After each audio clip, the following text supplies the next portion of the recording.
I am black and beautiful. O daughters of Jerusalem, do not gaze at me because I am dark. Let him kiss me with the kisses of his mouth. Your lips are like crimson thread. Your breasts are like two fawns that feed among the lilies. There is no flaw in you.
Adonijah, my brother!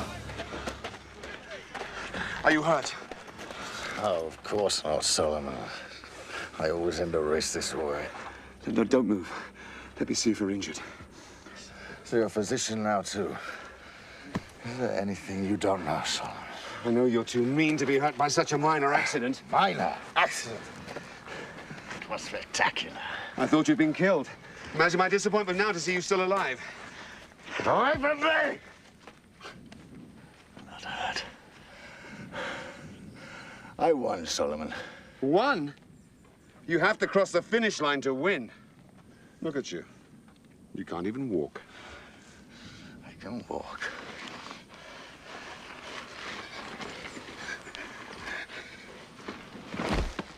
Pick him up. Pick him up! Great camp. The hunt is over. To Jerusalem.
need of help. Only if you're a physician. Physician? No, no, my lord. Stop. But my daughter is skilled in herbs. Many people say she has healed them. What is your name? I am Azarel ben Asaph from Jaffa. I traveled to Jerusalem to sell salt fish. This is my daughter. If we can be of any help, my lord. What is her name? She is called Abishag. And she has healing powers, you say? Oh, she has healed many in my village, my lord. I'm Solomon, son of King David. This is my half-brother, also King David's son. If you can help him, there'll be a handsome reward, I can assure you. Oh, to aid the son of our great king is reward enough, my lord. There's an oasis just there. We'll test your daughter's healing powers.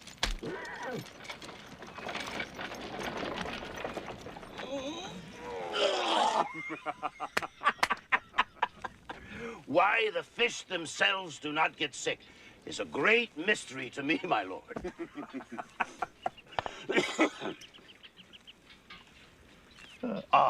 Do not worry, my lord. Abishag will help your brother. Look, my wife offers you salt fish. This is my business, my lord. Here, try it. I think you'll find it pleasing. This is good, Azarel. But how can you fish if you can't abide boats? No, I do not fish myself, my lord. Never. I buy from the boats as they come in the evening. We work through the night to salt the fish. Through the night? The heat of the day. They must be fresh. Solomon. Adonijah. Are you all right? Your wounds? Nearly painless. Would that I had been injured before were I to be touched by this woman. Abishag, come out. Have you ever seen such a creature? And her hands, they are touched by God. She heals just by laying on. Perhaps you'd like to meet her father, Azarel ben Asaph from Jaffa. Meet the recently revived Adonijah from Jerusalem, the son of King David and Haggit. Sir, I'd like to buy your daughter. She's not for sale, my lord. Then I'd like to marry her. No, my lord. You married?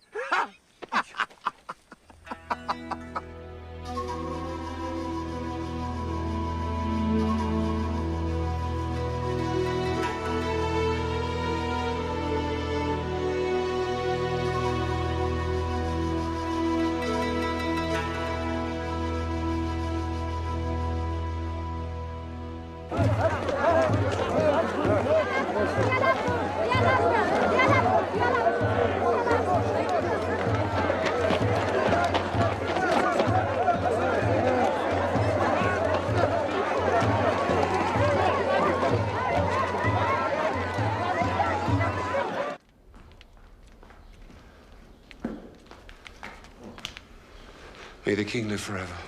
Your blessing, Father. God bless you and keep you.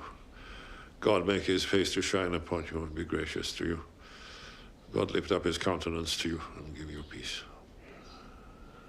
So the hunt went well. Huh? No, Father, no game was seen. Oh, so no tales to tell then. Oh, a tale of near death to tell. Oh, but without the hunt?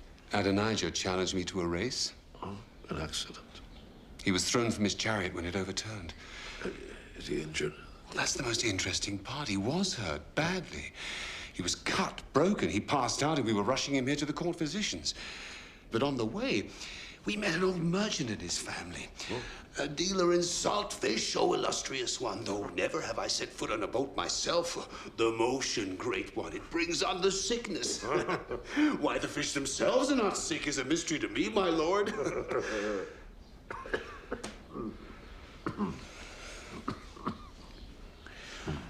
But then his daughter, a great beauty, took Adonijah into their tent, and within an hour he was nearly whole.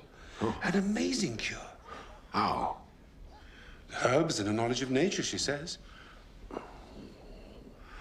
Well, bring her to me, Solomon. Perhaps she can do something with this old body. I will.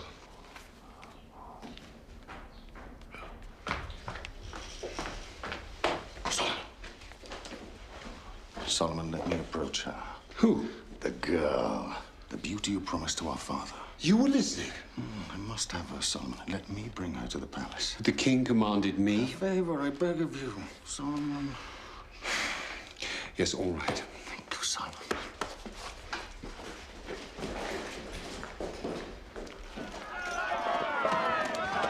Acknowledge them. It is you they're cheering. Is it wise to be seen riding together, Joab? Oh, what could be more natural? You take an interest in the army, so you ride with the general in command. But much more important, Yes. it shows that the army is behind you. Solomon's a weakling. You speak harshly of my brother. Half-brother. With him on the throne, this country will fall apart within 5 years. Or Bathsheba would rule. Solomon's mother's not as strong as she would like to think. Stronger than her son. So's my eunuch. And Bathsheba doesn't understand that Israel's strength lies in the fighting men. You do, so the army's behind you. And look at the people, they love you. You're the image of what a prince should be. And when the time comes, and I think it will not be long, we must strike. Then the throne of Israel is yours. Now, where do we find this young woman you lust after? You wait till you see her. Make way! Make way!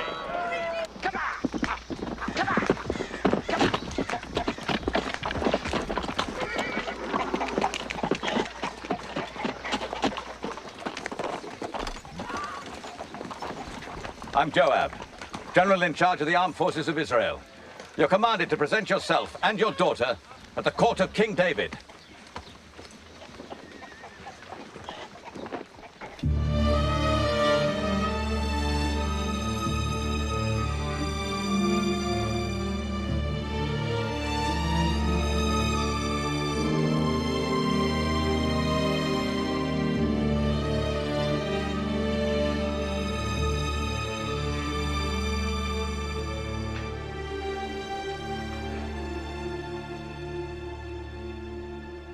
Arise.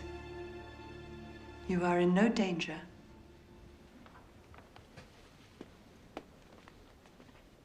I am Bathsheba, wife of King David, mother of Solomon. He tells me your daughter heals wounds.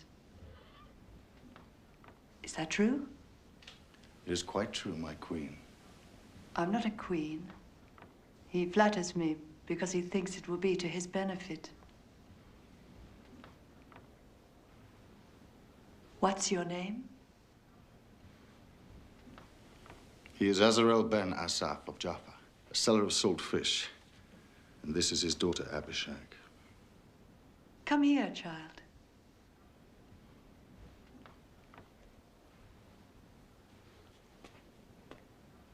You're beautiful. So you're skilled in herbs? I have some knowledge, Majesty. It is our wish that your daughter remains here to nurse the king. General Joab, I'm thankful for your interest in bringing this girl here. You may go now. As you wish.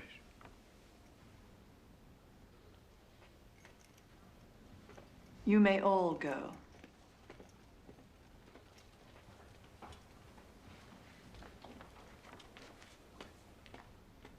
Azarel, come here. What I am about to tell you is vital information, worth much to the king's enemies. You love the king? Israel exists only because of King David, for God loves him. But the king's life is drawing to its close. Israel is divided, and only King David can bring us all together. That's why I want your daughter to use all her power to bring back the health of King David. And I promise that when she will leave, she will take with her a dowry fit for a queen. And she will be as pure as she is today. It shall be as you wish. Good. So, my dear, we'll prepare you to meet the king.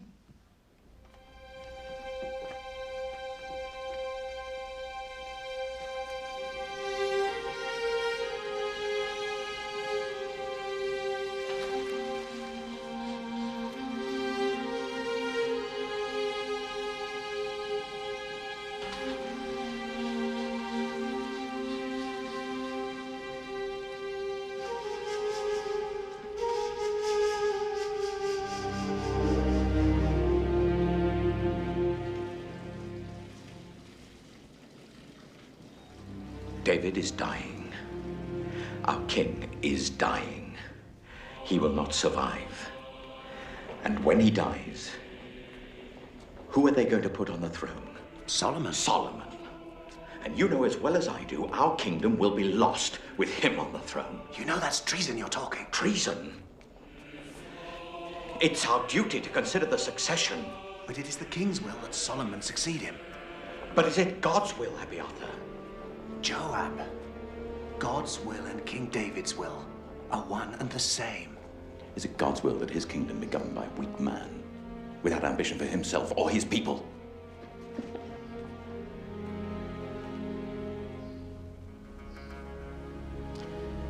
Of course, as priests, I look to you for guidance in these matters. And the army? Well, naturally, they'll follow your lead. And yours, General Joab. Adonijah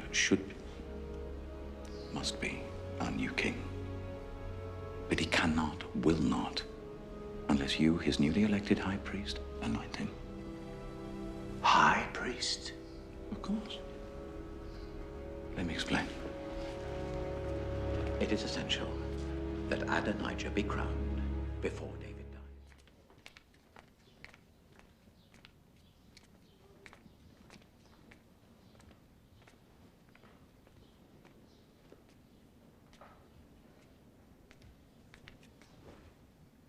Abishag. Well, come closer. Come closer. There's no need to fear me.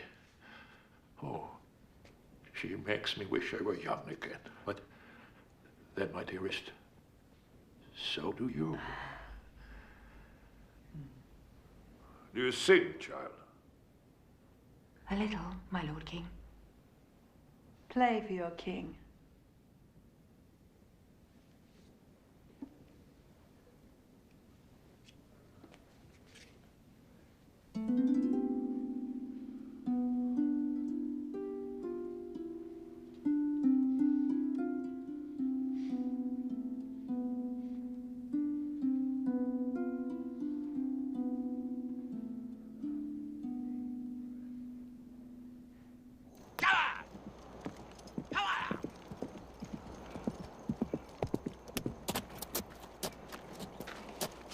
All is prepared for tomorrow at the stones of Heleth near Enregal. I'll send a company there with food and wine enough to feast 1,000. And the priests? Abiathar's riding there even now. It has come to pass. In the morning, I'll spread the word through the marketplace. This time tomorrow, Adonijah, you will be king of Israel. Long live the king.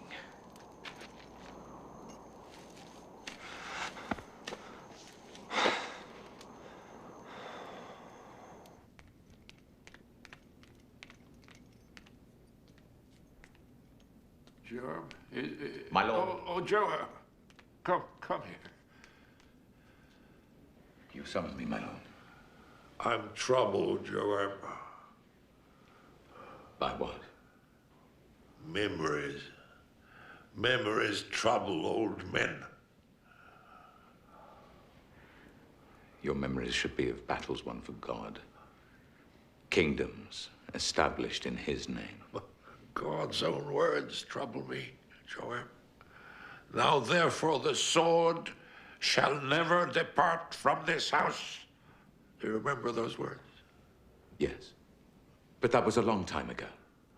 Do you remember the rest of what God said to me? No. No. You were there with me. So I will raise up troubles against you within your own house, he said. Within your own house. Because of our conspiracy, Joab.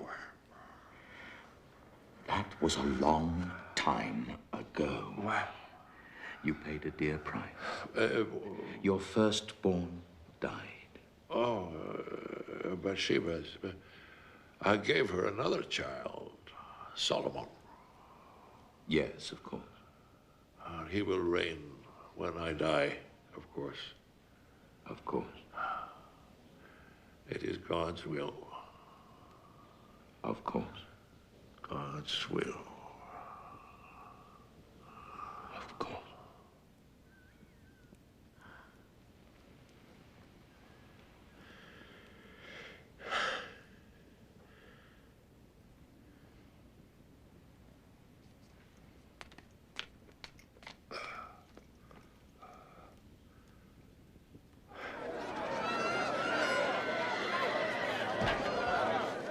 Please, give me time. Close it. Close. Close up. Close. Close up. Close.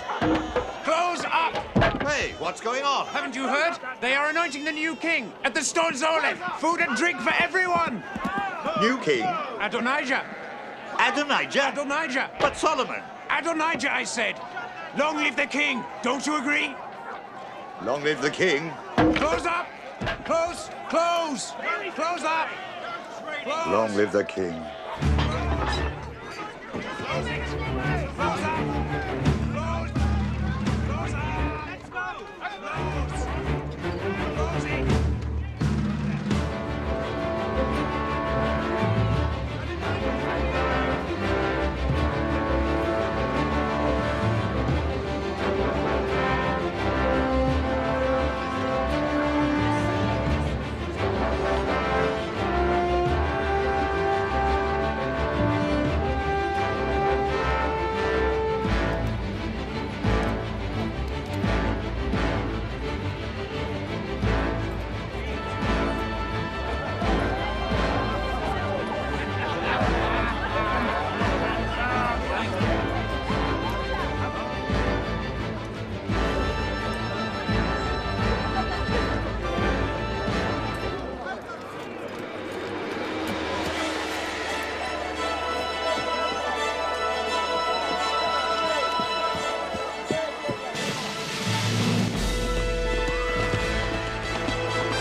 What do you have to report? You will be shocked to learn. At the Stones of Heleth this very moment, Adonijah is being anointed king. Abiathar and Joab anoint him. Thank you. God bless you. God go with you.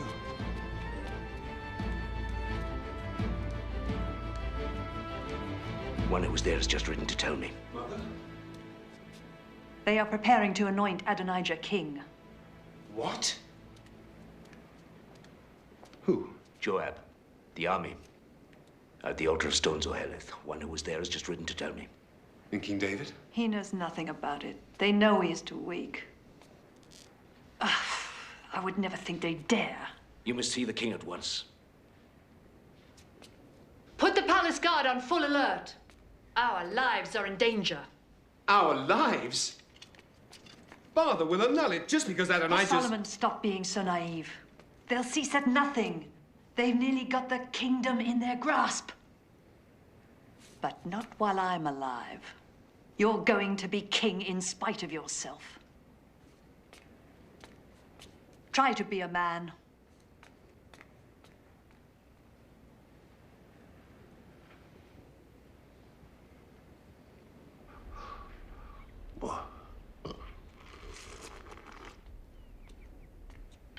May the king live forever. Oh. Oh. So formal, my love. Why? What is it?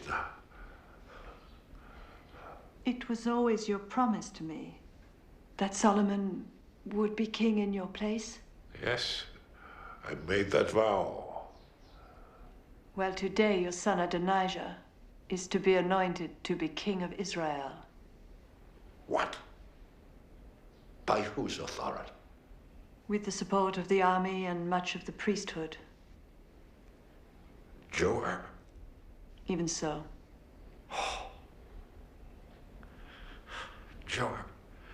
Joab has been loyal for 30 years. He betrays you at this moment. Nathan, come closer. Is this all true? It is, my lord. He is to make sacrifices, and Abiathar will pour the holy oil. They are traveling to the altar of stone Zoheleth at this moment. The eyes of Israel are on you to tell them who shall be their king. I am their king. And as I swore to you, by the Lord, the God of Israel, that your son Solomon shall succeed me as king, so shall I swear today.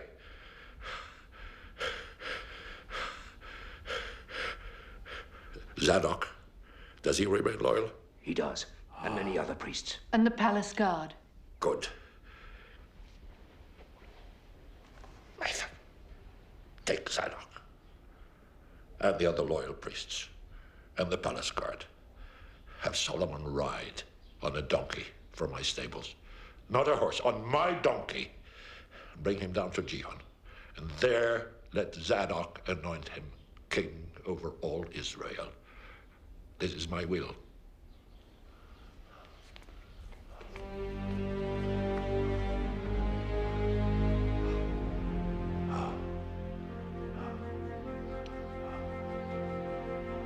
My king.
You are a witness to history, my wife.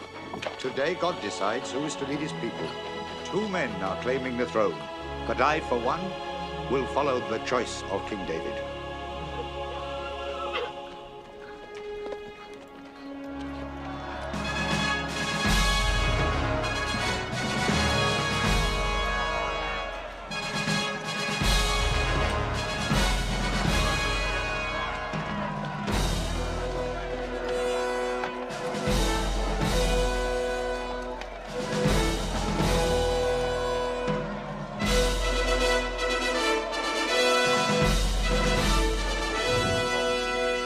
Let the High Prince Adonijah approach to be anointed king. Stop him! Stop him! What is the meaning of this? Hear me! Wait! Bring him forward! Wait! Hear me! I saw them leave the city! They're going to anoint Solomon king! You lie! It's not true! I am anointed by God! Listen! It's true! You can see the procession from that ridge! Solomon is being anointed king by a decree from King David himself! I'll show you! Stop! Come on! Wait! Stop! Come! I am your king! I command you to stop!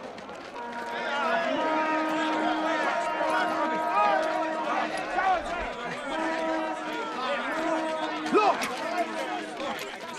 I told you! That is the palace guard. And Zadok, and Nathan the prophet.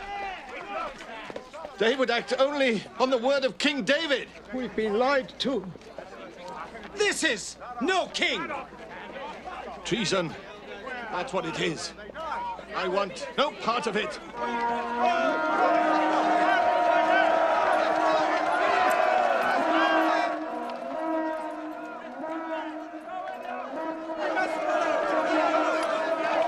Stop! Wait! I am your king! Appointed by God! I command you to stop! Joab! Stop them! How? Use your army! To do what? The people fear God more than they do the army. Joab! We lost! We moved too soon. Bathsheba beat us. Too soon. Lost. You've killed us! Probably. I think that's not the only sacrificial blood that will be shed this day.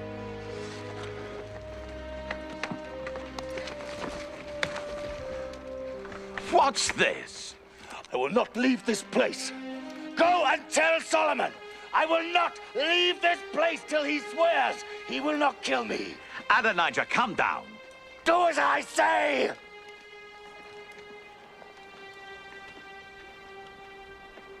As you wish, Your Majesty.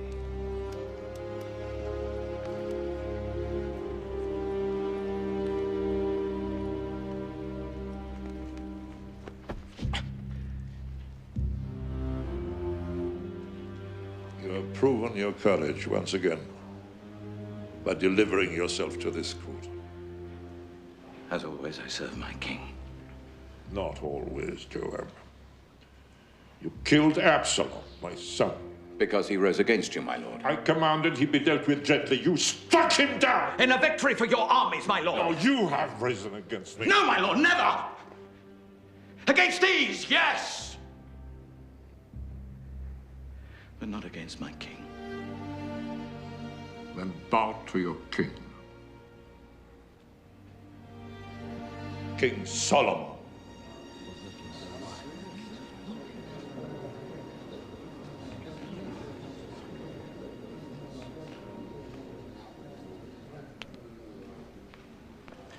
As long as you live, Father, there is only one king in this land.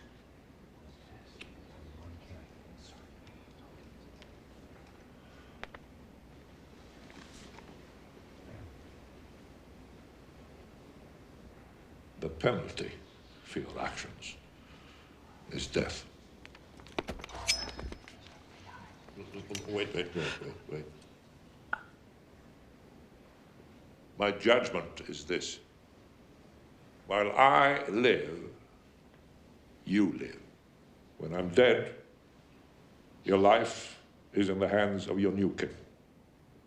You're dismissed from your command. You're banished from Jerusalem. Thank you, my lord. As always, your judgment is full of compassion. Your Majesty! I meant you no harm. What of Adonijah, General? He clings to the holy altar, my lord, hoping for sanctuary. Why didn't you strike him down, General? He is your son, my king.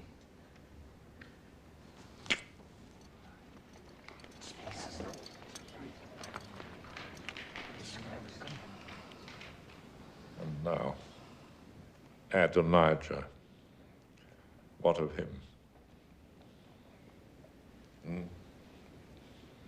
It is as you wish, Father. He's also my son, Solomon. I cannot be impartial in my judgment. It was you he sought to harm. You must judge him.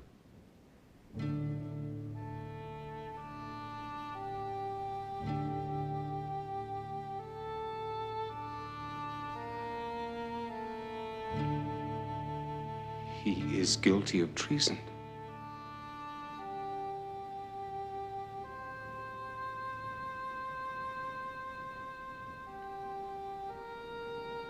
The penalty is death.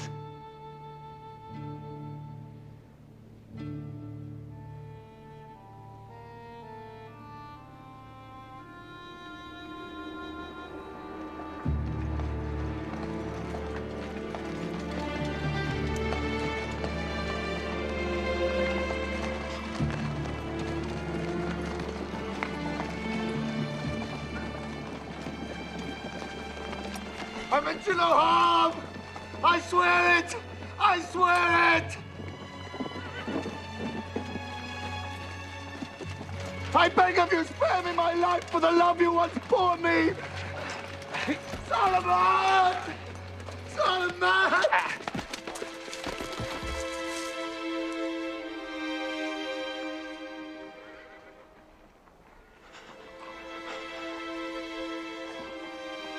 Our father showed mercy to Joab.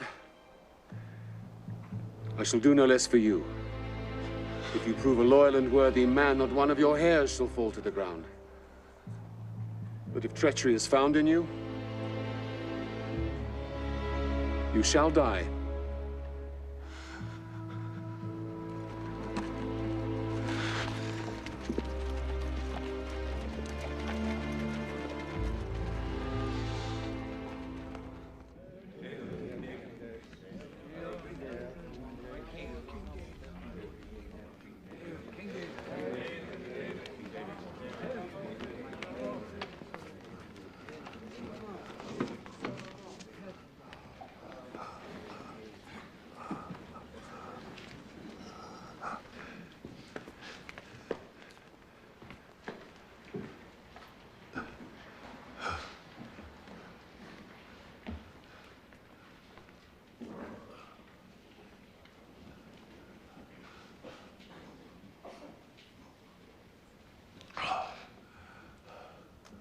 My brothers and my people, hear me.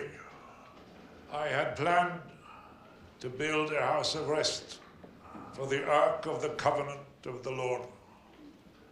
But God said to me, you shall not build a house for my name, for you are a warrior, you have shed blood. It is your son, Solomon, who shall build my house and my courts. Solomon, my son,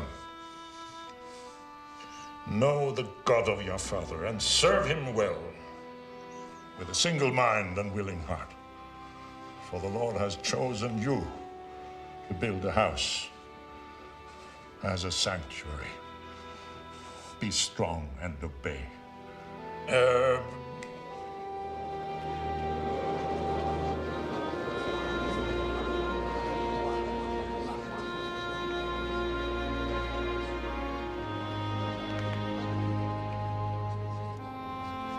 These are the plans for the vestibules, treasuries, upper rooms, and inner chambers, and all that God wishes for his house, as given to me.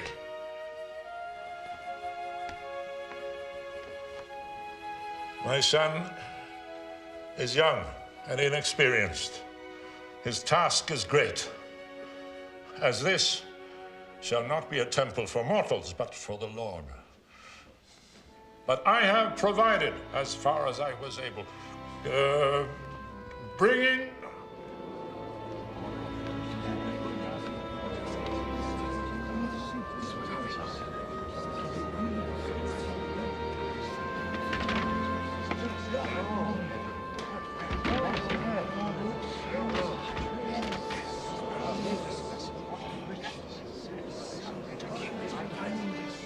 of my God, I give to my God. And I ask you to do the same. For this shall be the house of the Lord. Bless the Lord our God. Bless the Lord our God.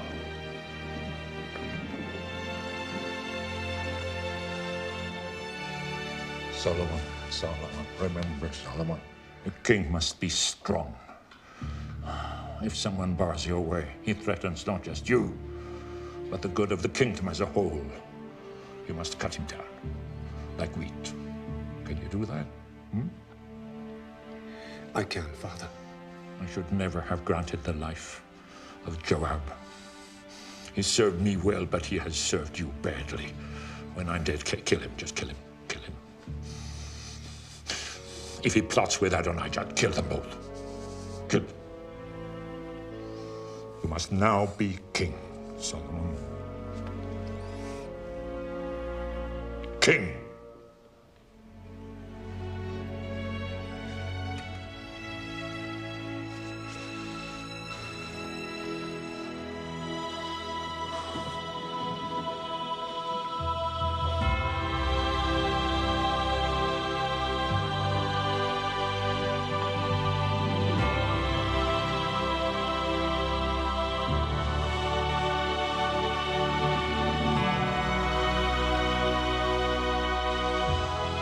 King Solomon. King Solomon. King Solomon. King Solomon. King Solomon. King Solomon. King Solomon. King Solomon. King Solomon. King Solomon. King Solomon. King Solomon. King Solomon. King Solomon. Abiathar! Joab! So this is what you do in exile? Yes, I've become a farmer. Long live our glorious king. May he reign for at least another day. Come. Let me offer you some wine. Good.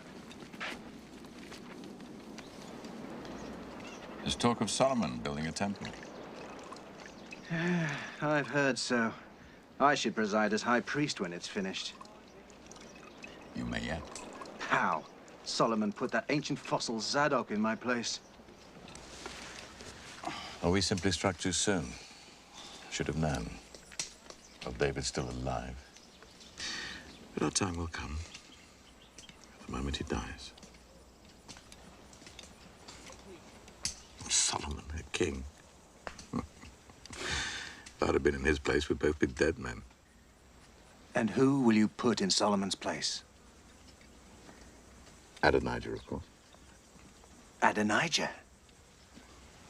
I thought you despised his cowardice at the altar. Even cowards can be useful at the right moment.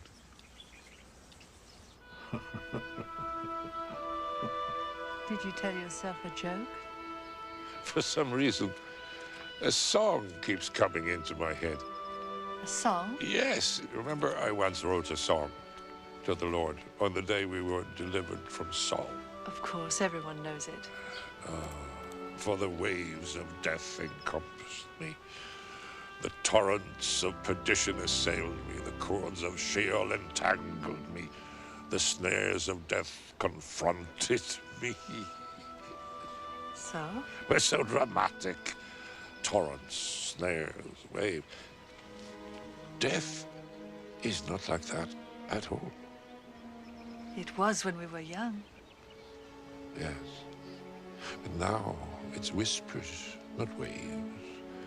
Soft currents, not torrents. And very visible inclines, not snares. Don't talk about death. The decree from of old is, thou must surely die. And king surely must have many wives. But we must not talk about them. Like flourishing leaves on a spreading tree, which sheds some and puts forth others. So are the generations of flesh and blood. One dies, another is born. Every new creature decays and ceases to exist. Talk of death to your other wives. I'm only interested in your beauty and your wealth. Oh. But Siba, do you know what I fear from death? Most of all. What? The absence of you.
You'll never have her now.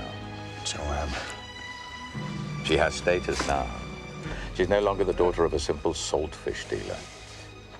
She was the favorite of our greatest king. I know this. I know this. When she's passed along to Solomon, he'll have her. Give me peace, Joab.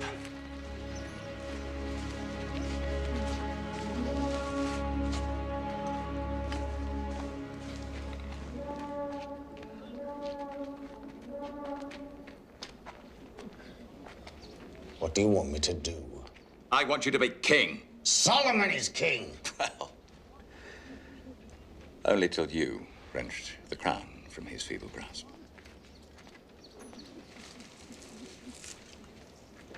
David is dead. That leaves only one power in the palace. Bathsheba. Bathsheba. But first, we must show the people that she no longer has a firm hand on the throne. How?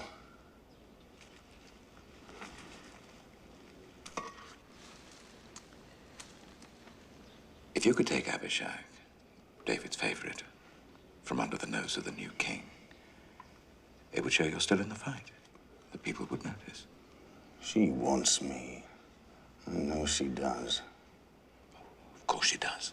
Anyone can see that. How should we do it? Simple. Just ask. Ask? Demand. He'll want to placate you. Solomon's weak. Showing you his mercy so that you'll join his allies. And soon you will have Abishag.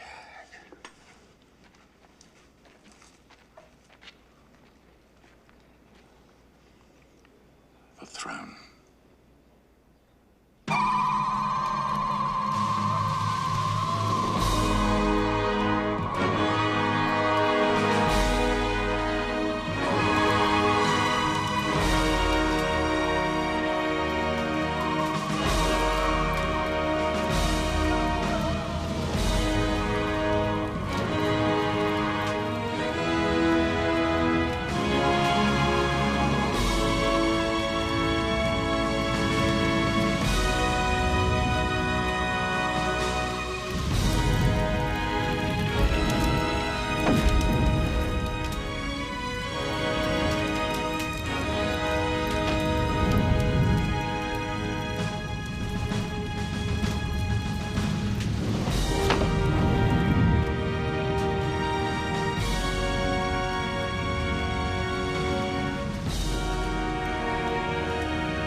Thank you for granting me this audience.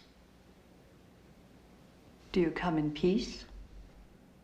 In peace. May I speak openly with you? Go on. You know, the kingdom was mine, and all of Israel expected me to reign.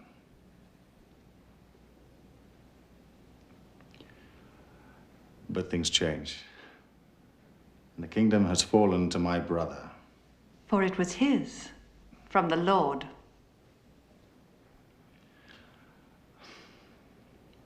So now I have one request to make of you. Please do not refuse me. Go on.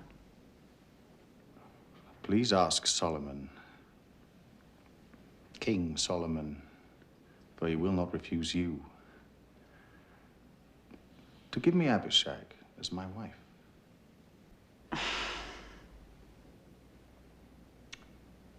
Men. This is all you want? Very well. I will speak to the king. Adonijah, the kingdom was never yours. It was always, and will always be, mine.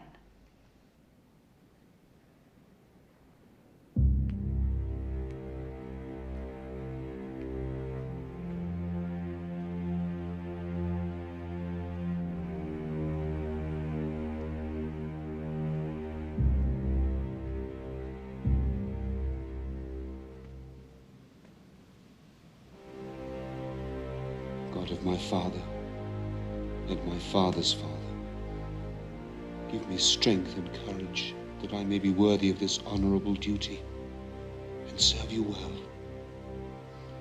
For I am weak.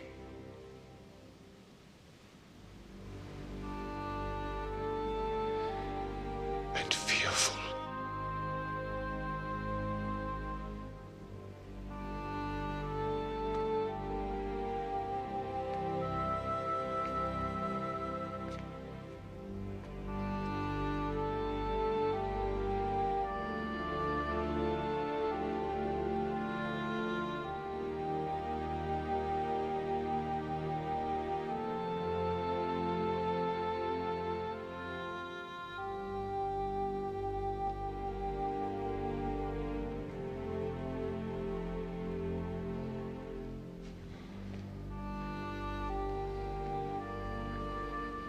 Forgive me, Father.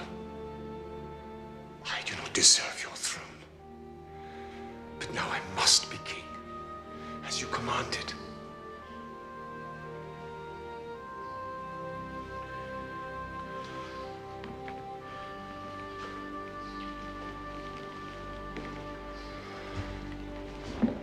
May the king live forever. Oh, Mother. Please, take. Bring a chair for my mother.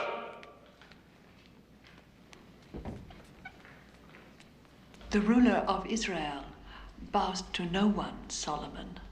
Yes, I can see that.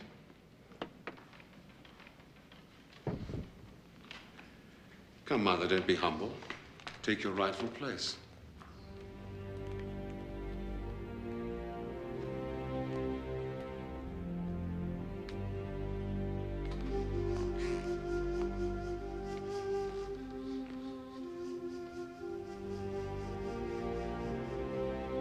Thank you for putting me here, Mother. I didn't put you here, Solomon. Of course you did.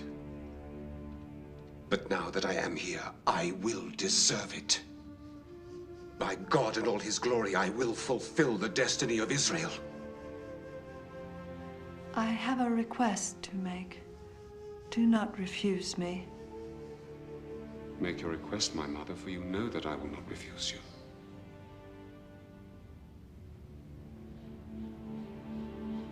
Give Abishag to your brother as his wife. And why do you ask this for Adonijah? Because he came as a request. I tell you, so you may know his mind. His mind is to have the throne. Good, my son. And so he begins again. First he asks for this maiden. Then next he will ask for the kingdom. For he knows that any show of weakness on my part will be a demonstration of his power. Joab is near to that. Now, therefore, as the Lord lives, who has established me and placed me on this throne of my father David,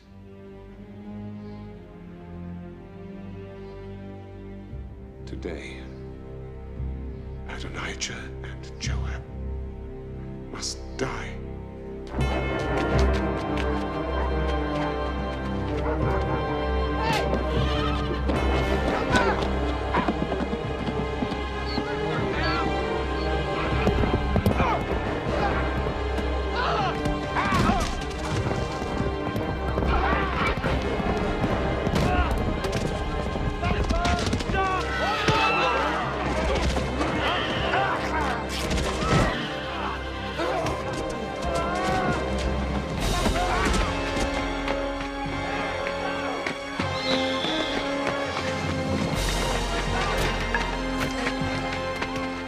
Out of my way! Out of my way! Move aside!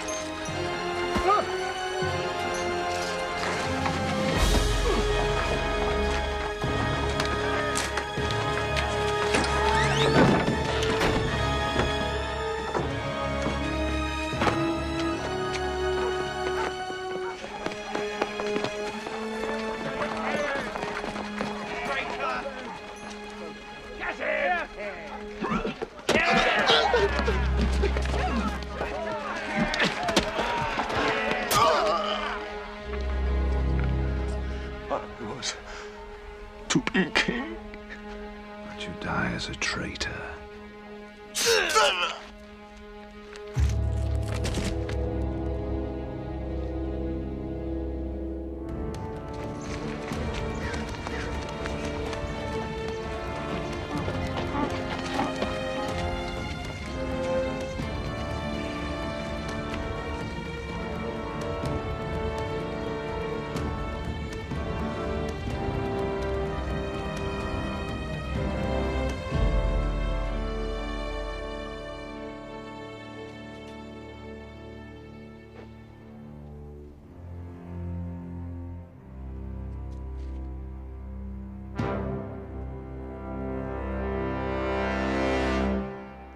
Ordered you to kill him! But my Lord King, he has taken sanctuary. Even now he's in the Holy Tabernacle, clinging to the altar.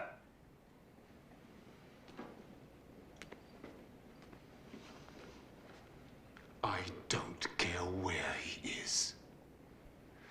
Strike him down.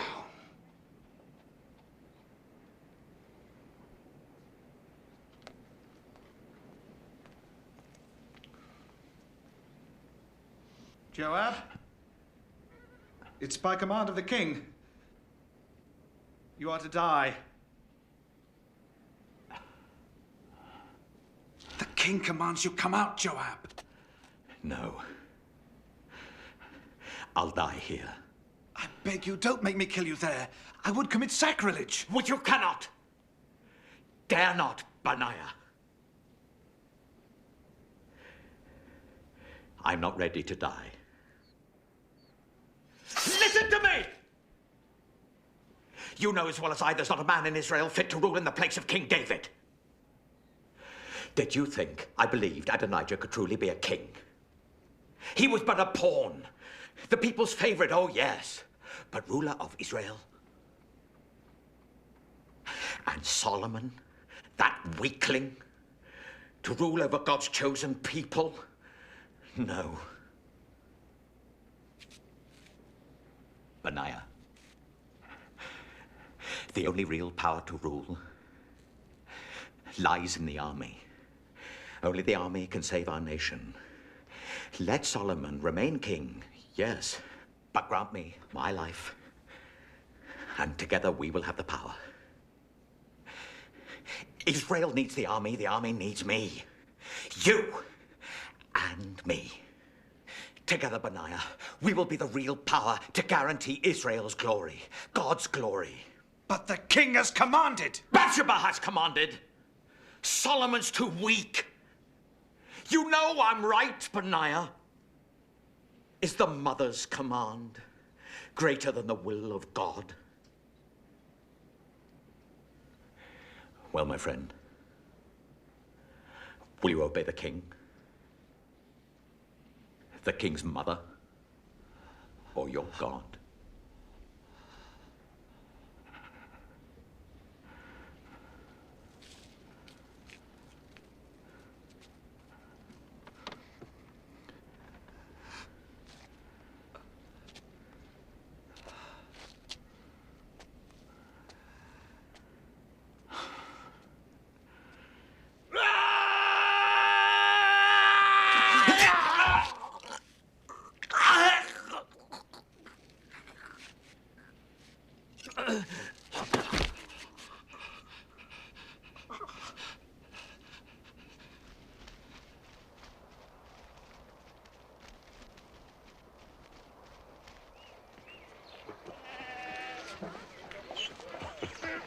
Mighty King,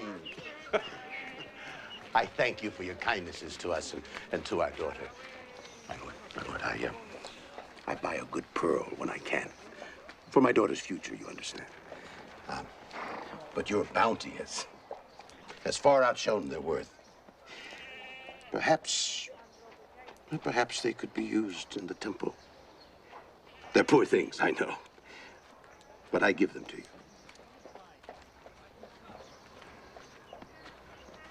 To you, Solomon, and to the great God we all serve, the God of Israel.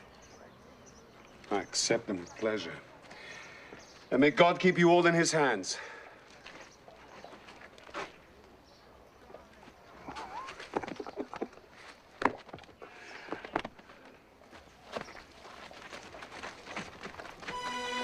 We go.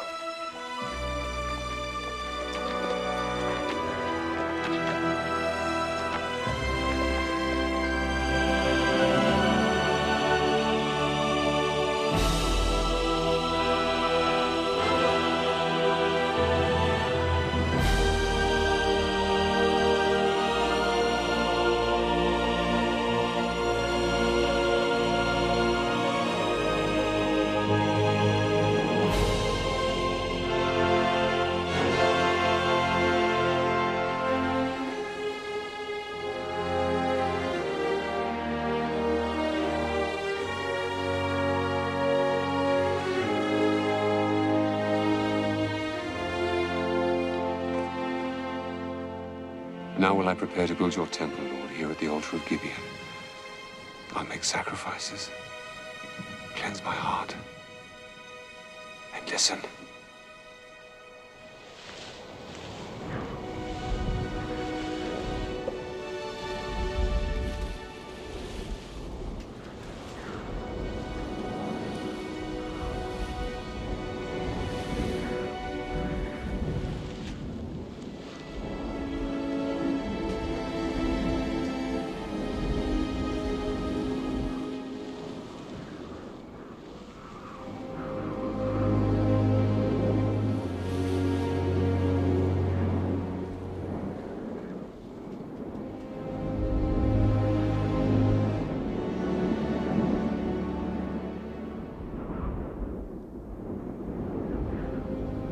Solomon.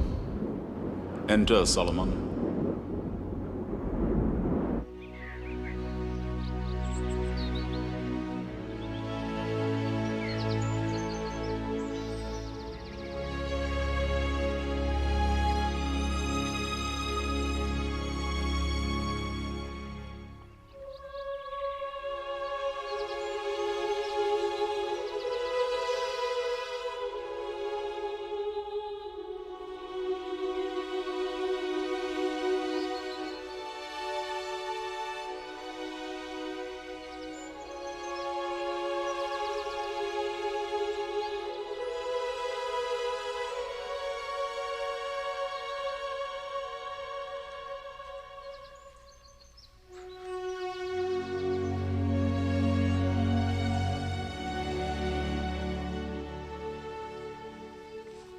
Ask what you will of me, Solomon. I'm only as a child, my lord. I do not know how to go out or come in. Grant me the wisdom and knowledge to righteously rule this great people of yours. Because you have not asked for riches or a long life or the lives of your enemies, I give you the wisdom of a clear and discerning mind. But you must walk in my ways, keeping my statutes and my commandments.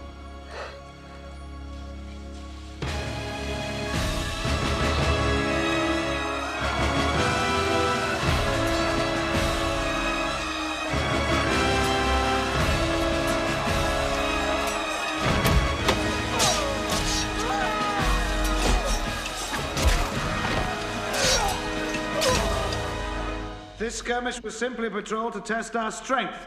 Our scouts confirmed massed forces just inside the Egyptian border, which can mean only one thing. The new pharaoh Shishak prepares to invade. Well, if we do have a war on our hands, God be with us.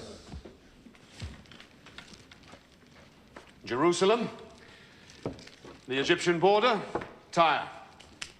General Benaiah, I want officers to ride to every city in Israel, measuring the distance in the number of days it takes. And I want to know the strength of our army in each city. Foot soldiers, cavalry, charioteers.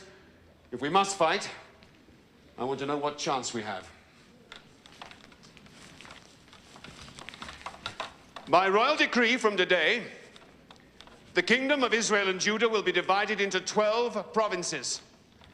I will appoint a governor over each, who will be responsible directly to me, who will administer law and order, and who will oversee the collection of taxes,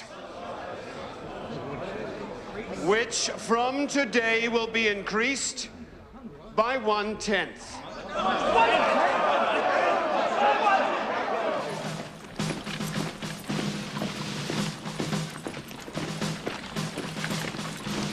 Very impressive, General Benaiah. Yes, but they are few compared to the legions of Egypt. If they invade, there'll be many widows in Israel. When the Egyptians advance, fall back before them. Don't fight. Let thirst in the desert do our fighting for us. We can only fall back so far, my lord, before we must fight. Happily, we won't have to. Your king is to be married, Benaiah. A wedding. I'm arranging to marry the daughter of the pharaoh. Let's hope she isn't ugly.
Nathan.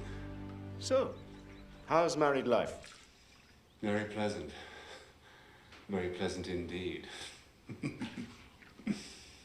The pleasures of the body are not to be missed, Nathan.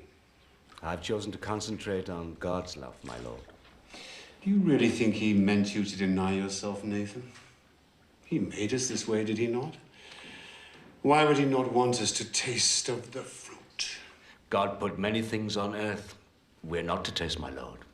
If it were not so, we would not have a free will, and he would not be God, but simply the creator of blind animals. Well, I have tasted, and I like it.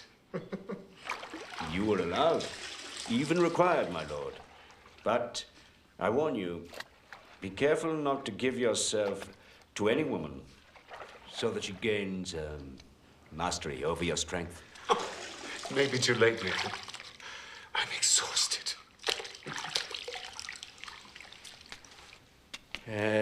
But I have a matter of some concern. Speak. It is rumored you are allowing your Egyptian wife to build a temple to Amun-Ra. I had to, of course. It's a political marriage. It's part of the treaty. I'm not going to war over one woman's temple to a foreign god. It's against God's law. Does God want war, Nathan? I think not. What of the other wives? I haven't got any other wives. You may eventually have many wives. You grant the same to all of them? Nathan? The thought of having many wives is too terrifying to contemplate. I can barely satisfy this one.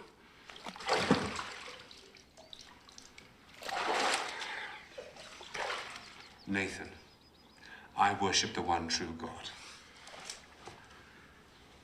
He will understand even if you will not. The king must be aware that any child from the daughter of the Pharaoh of Egypt cannot inherit the thrones of Israel and Judah. I am perfectly aware of that, Zadok. But the council must also be aware that there are other reasons for marriage than just the begetting of heirs. I married the Pharaoh's daughter to avert war and bloodshed. But, my lord... Zadok, in future, be advised that I will marry to consolidate my lands and to promote trade. I will marry to ensure peace with my allies, to discomfort my enemies, and to please myself. And I assure you that I will marry to beget heirs to the throne when I am ready.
Is it always like this? Oh, I find fathers always survive the ordeal.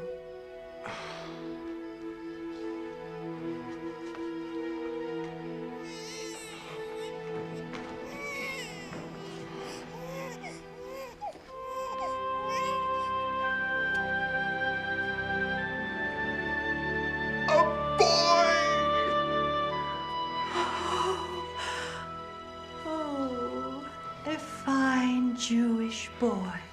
I shall call him Rehoboam, as a sign that the people of Israel shall multiply. Mother, meet the heir to the throne of David. A boy! A boy!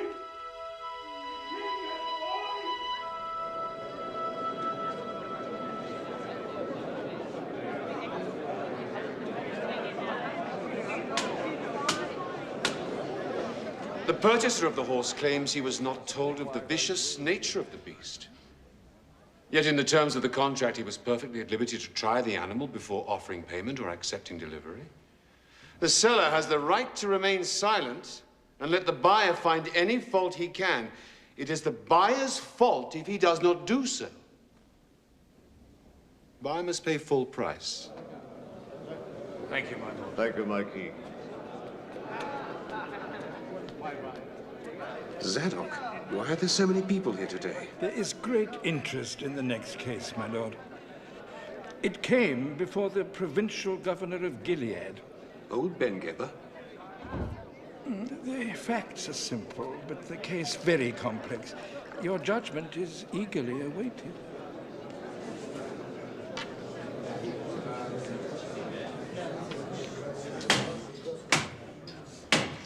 My Lord King, the facts of this case are well established and are not in dispute. The two petitioners share a house on the outskirts of Gilead, where they ply their trade as prostitutes.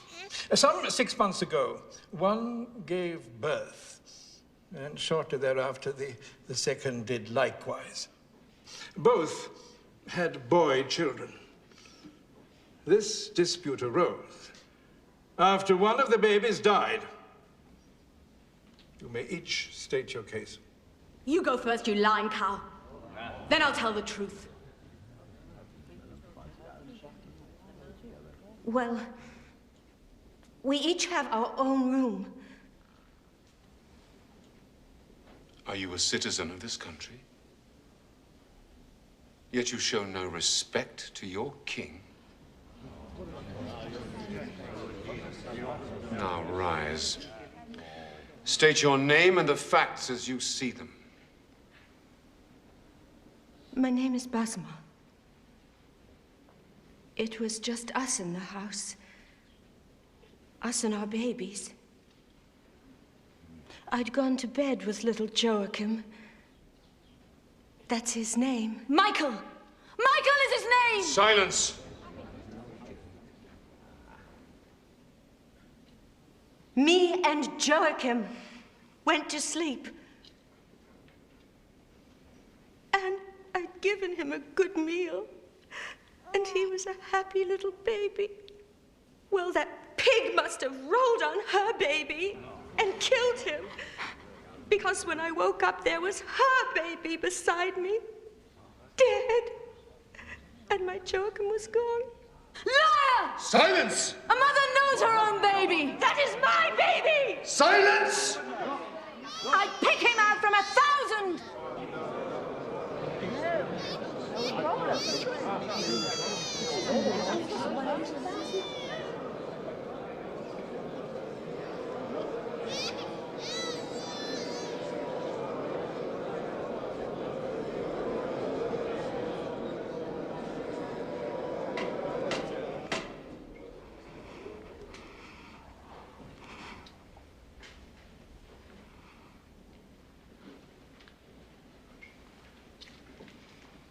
What is your name? Hannah, my lord. Tell your story, Hannah. It's a pack of lies. She's clumsy enough to smother her own child and thinks she can get away with claiming mine. That's my Michael. And no woman or man on earth is going to take him away from me, Your Majesty. That is for the king to decide.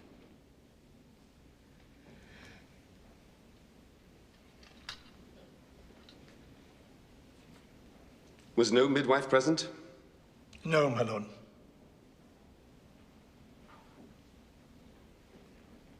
Lay the child on that table. My judgment is this. Since both women claim the living child and neither claim the dead child, it is therefore fair that they should share the living child. So I will cut the child in half!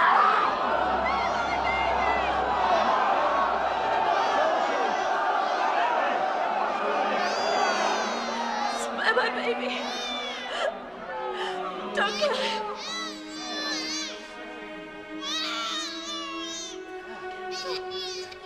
She could have it.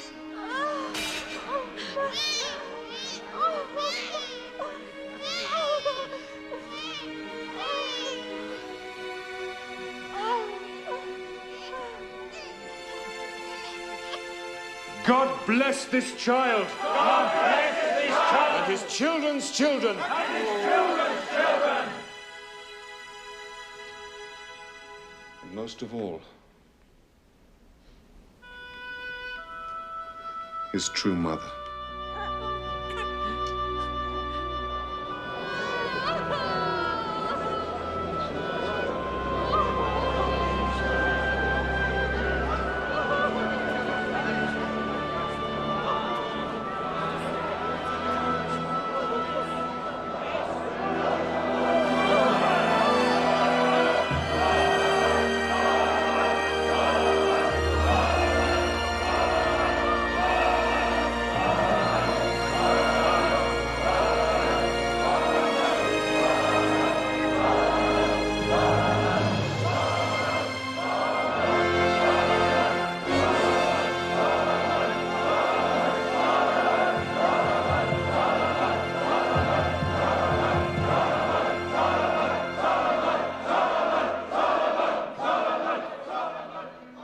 He spoke to the crowd and said, "It is my judgment that both women should share the child."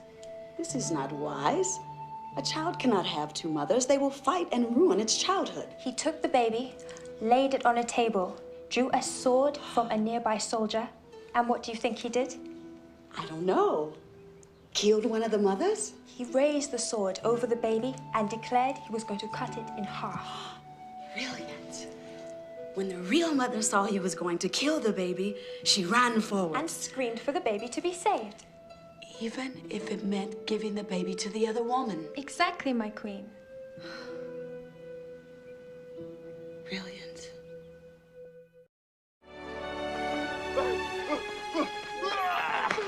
Back to work! Back to work! Who is the idiot who is stopping the men from working? Rehoboam, my son, I want you to meet the man who is in charge of all the building of this magnificent temple to God. The finest architect in the world. Hiram of Naphtali. Say, rise, Hiram of Naphtali. Rise, Hiram of Naphtali! And accept the apology of the idiot who is stopping your men from working. Back to work, back to work. The idiot is leaving.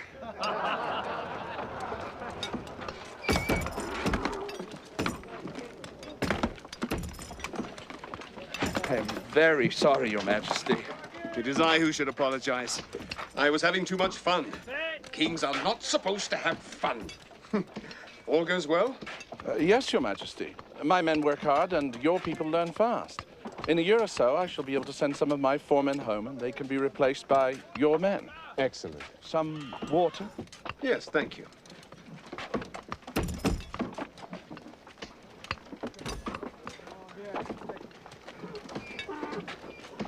Your Majesty, may I be permitted a question? Of course. This temple, it will really be for God. God will live there. Yes, Hiram, God will live there. But can God live on earth? That's an interesting question, Hiram. Can God live on earth? Well, even heaven cannot contain God, much less this house that you are building. But God said, my name shall be there, that you may heed the prayer your servant prays towards this place. I believe God wants us to have a place to look towards. A place where we know he hears our prayers. So you must do your best work, Hiram. God has said this house shall stand forever. Forever? Forever. I shall try my best, Your Majesty. Now, who will oversee the men of Israel once your men have departed, Hiram? Why, I shall, Your Majesty. The men of Israel don't work well under foreign leadership. Don't be offended. They're a difficult bunch. Do you have an Israeli working for you who is industrious and able? One you can trust? Jeroboam. Jeroboam! Right. Hiram of Naphtali says that you're clever, hard-working, and able to lead men. This is true, Hiram. It is, Your Majesty. I'm going to take his recommendation and put you in charge of all of the laborers, starting today. Yes, Your Majesty. Make sure they work hard. This is God's house you're building. The temple will need musicians, of course. Yes, my lord. And I want only the very best, the most skilled. And I want the men who make the instruments, too. Yes, my lord. It will also be a school where all the arts and sciences are taught. My children!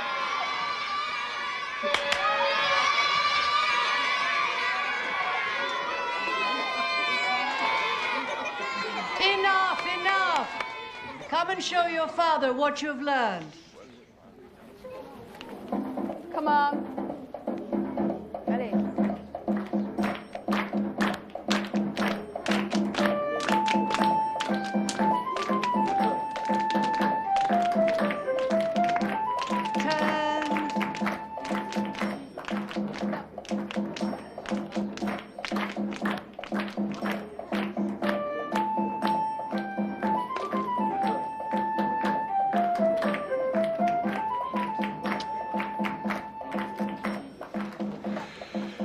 Every one of my wives, every one of them says that you're an old lizard and you're not putting their child in the front row or heeding their child's particular talents. Silence. Watch the dance.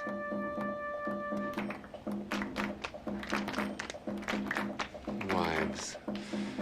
I wish I could cut some of them in half. You're a fool to have so many wives. I like women, Mother. Moses said a man shouldn't acquire many wives, or else his heart turns away. But I'm not a man. I'm a king. Moses was talking about a king. No, keep together. No, no, no, the left foot. I've told you and told you and told you. You do not go beyond that circle before you start to turn.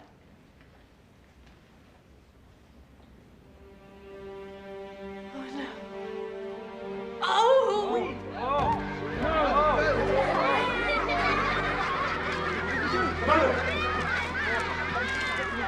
Mother!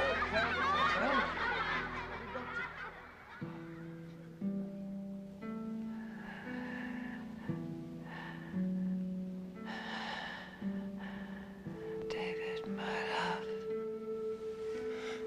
No, Mother. It's your son, Solomon. Of course. My mind is wandering ahead of my body. Solomon, do you remember the psalm David wrote after he sinned with me? Do good to Zion in your good pleasure. And rebuild the walls of Jerusalem. Then you will delight in the right sacrifices, burnt offerings. Then bulls will be offered on your altar. Bulls will be offered on your altar, Solomon.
help, Your Majesty?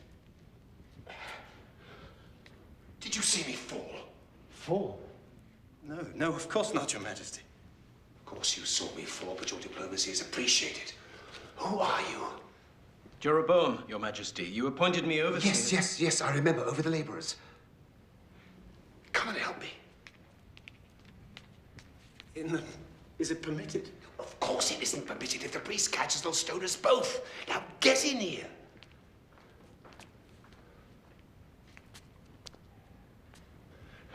Now come and boost me up. I want to polish the eyes of the cherubim. Jeroboam, if the king wishes to polish the eyes of the cherubim, you don't question him. You help him polish the eyes of the cherubim, right?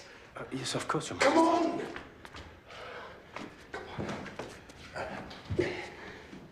It is one of the duties of the king to polish the eyes of the cherubim. Give me your arm. Didn't you know that? No, Your Majesty. Oh, yes. Solemn duty. Why do you have to sneak past the priest to do it?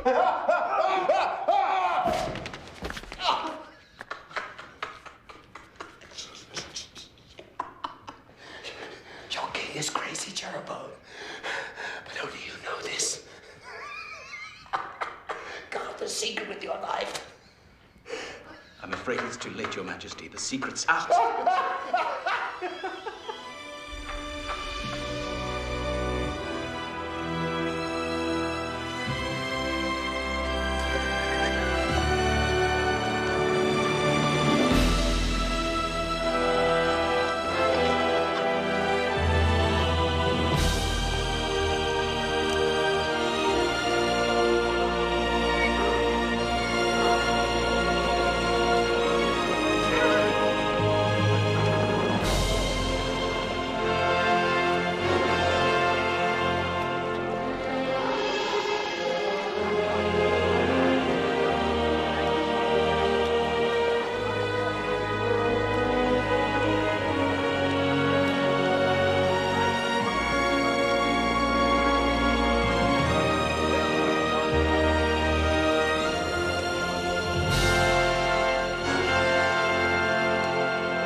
Arise, O Lord! Let your enemies be scattered. Let those that hate thee flee from before thee!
Praise the Lord God of Israel.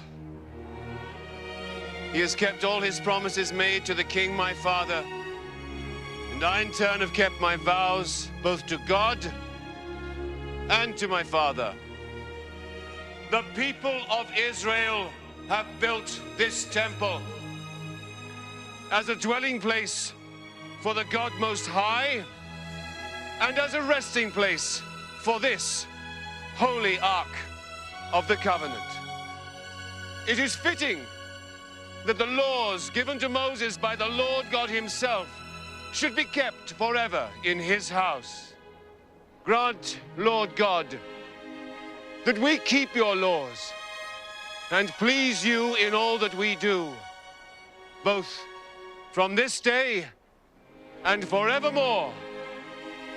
I pray you, look kindly on this place and make it a house of prayer for all nations and all peoples.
Why downcast?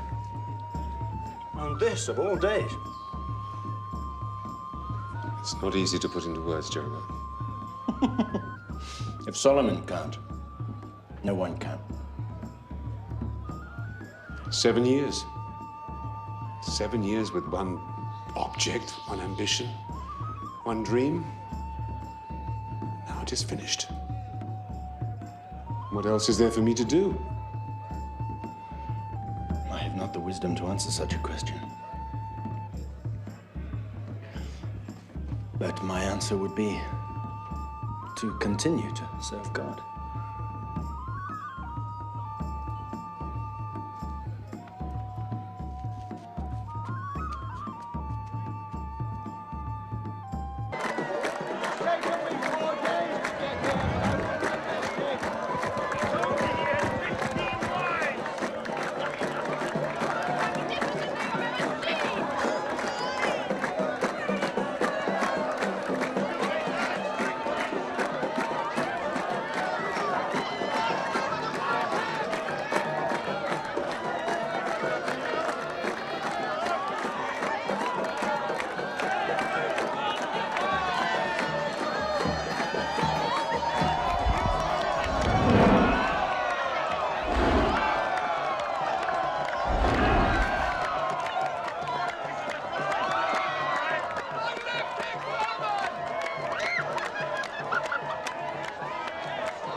Abishag. Come, let's get some Abishag. My Lord King, I don't believe it. Please, I'd rather no one knew who I was. How are you? Well, my lord. And your parents? Are they here? Of course. The whole world is here. Nothing will keep my father away. My husband, my 2 children, we are all here. You're married? How wonderful. Would you honor us with your presence? Nothing would give me more pleasure. Where's your tent? Here.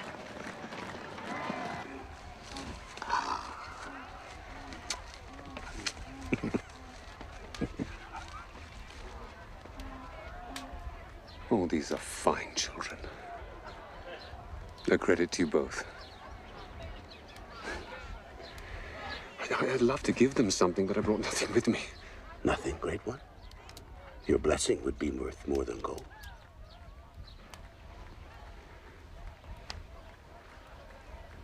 Dear Lord, bless these children. Keep them safe in your hands. May you prosper like your noble grandfather.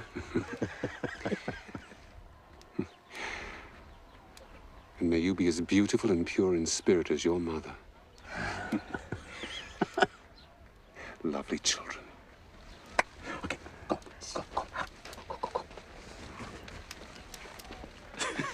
Your Majesty, if I may, there is one little thing. Great king. It's hardly worth mentioning, really.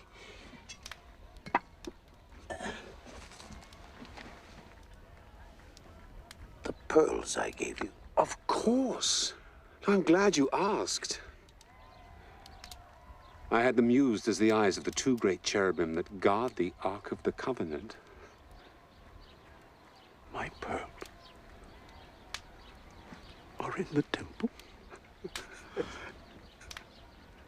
They look down on the Ark of God. For all time, if God wills it.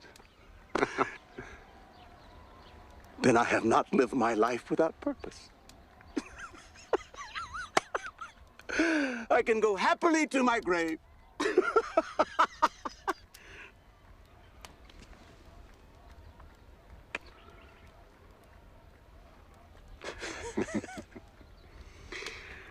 Azarel, will you do me a favor? Anything in my power. Lend me a horse until dawn. I want to ride out into the desert. I have only a donkey outside. The horses are stabled some distance away. The donkey will do. A donkey? A king on a donkey? Kings have ridden on donkeys before, Azarel, and I'm sure they will again. Well, then he is yours, Magnificence, for as long as you wish. Keep him. Just until dawn.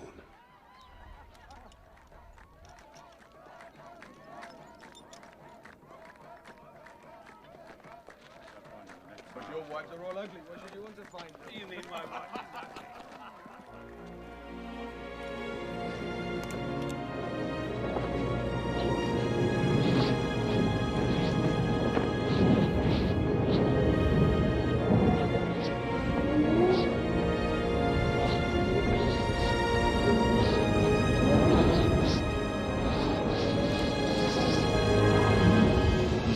I have heard your prayer, Solomon.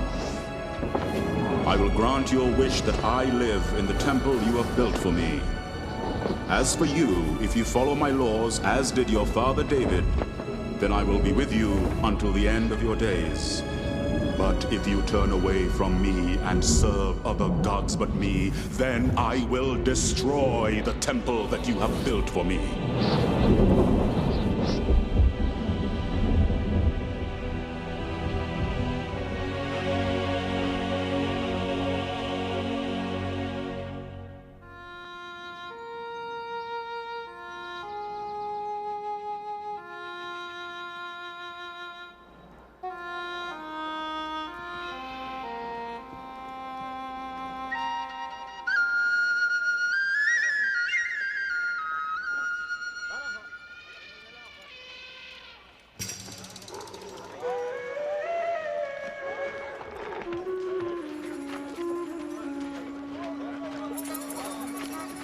Who are you? What are these magnificent beasts? Where are you going? Hello? Hello, may I present myself? I'm King Solomon, the King of Israel.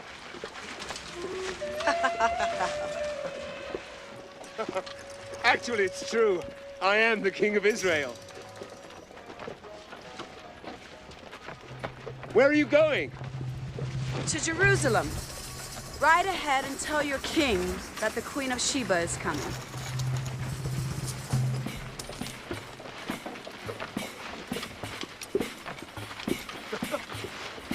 Thank you. I'll be sure to tell the king.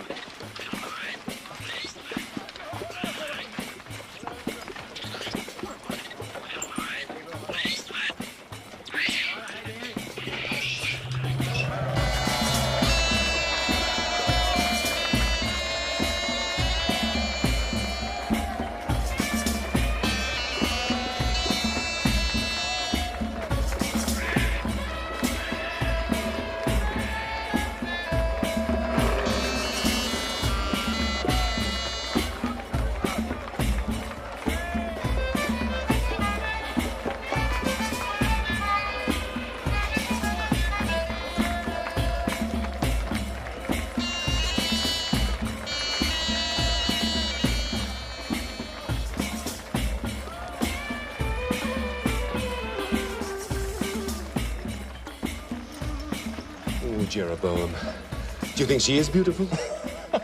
I certainly hope so. You've asked me that 100 times in the last hour.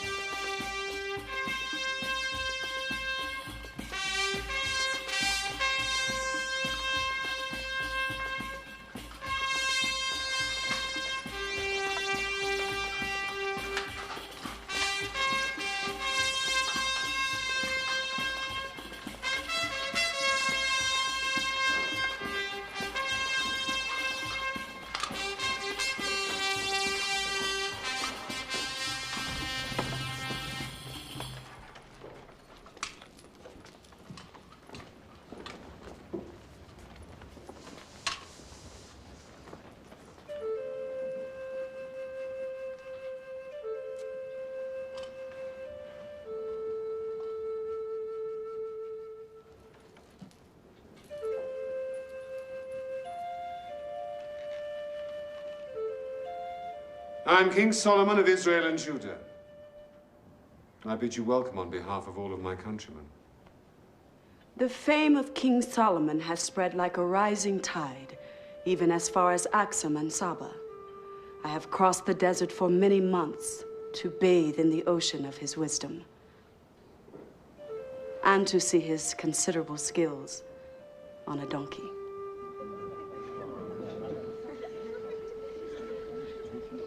I am Makeda, Queen of Sheba.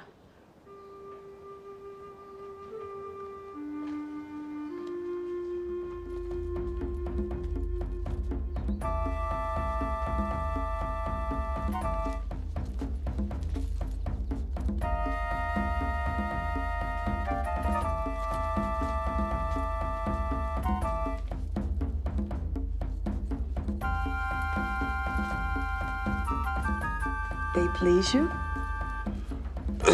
Yes, very much. We have no tradition here of dances like these.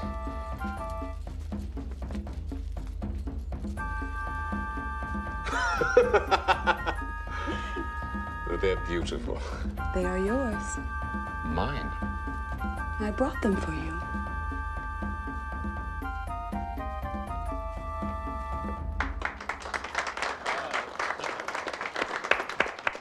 A riddle for you, Your Majesty. How can you see through sand? You mean across sand? No, through sand, Your Majesty. These are made from sand. How? Heated until it becomes liquid, then cooled into thin sheets with air from the lungs. What is it called? Glass, from Phoenicia.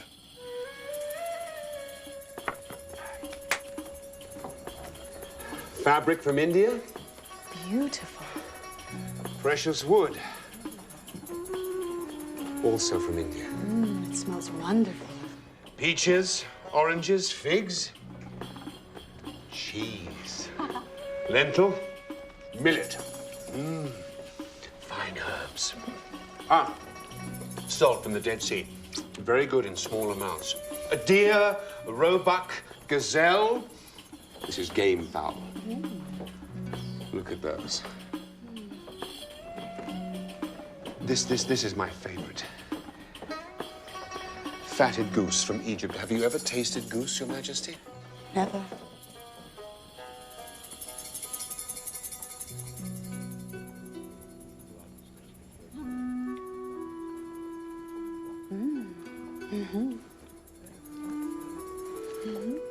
Oh, you must try this.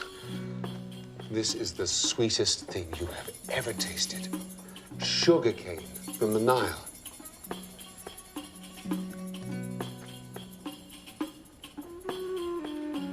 Very good. But not as sweet as my sugar cane. You've tasted this before? My country is on the Nile. It is a very long river, Your Majesty. We have grown sugar cane since the beginning of time.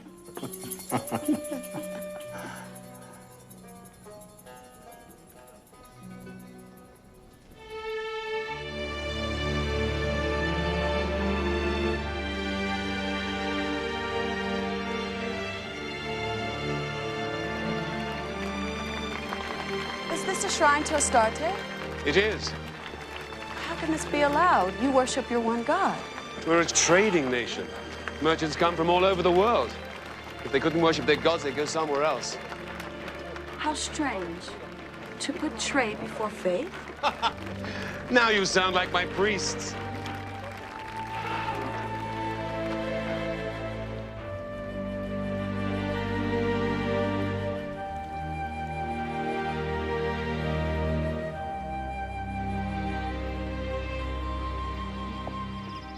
Something is wrong with the fruit? Nothing. Just an ant. Just an ant? You should consider them. I've learned much from watching ants. You watch the ants? Oh, yes, it's fascinating. We think the lion the king among beasts, but what does he do? He finds his lair. He does not build it. And he would rather sleep while his lioness does the hunting. But the ant builds his own city. They have their ruler, their soldiers, and they all work together for the common good. Oh, we would do well to study the ants.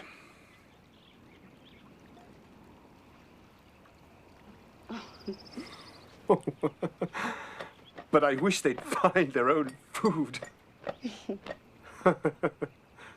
Joseph taught us all that forgiveness is God's way. Even if you have been wronged, you must look to God to know what he would have you do. Now, who remembers the fourth commandment? Ready, begin. Honor thy father and mother, so that your days may be long in the land that the Lord your God has given you.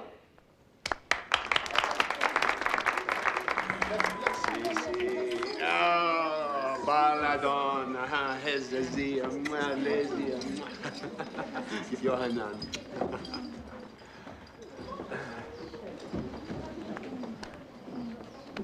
Do you know them all by name? If I forget, their mothers soon remind me.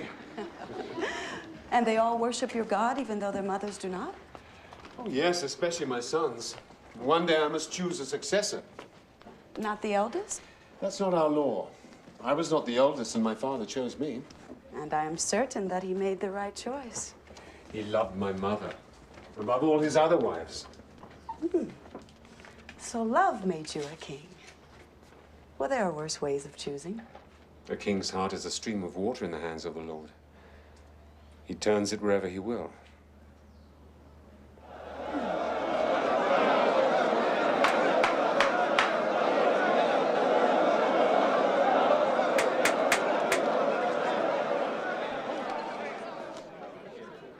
The waters do not belong to you. Neither do they belong to you. They belong to God. Do I lay claim to the air you are breathing now? Is it mine since it is within my chamber? You will both lose your share of the water for 1 month. You will not be allowed to use the water for any purpose. Perhaps this will remind you to thank God for what he has given you.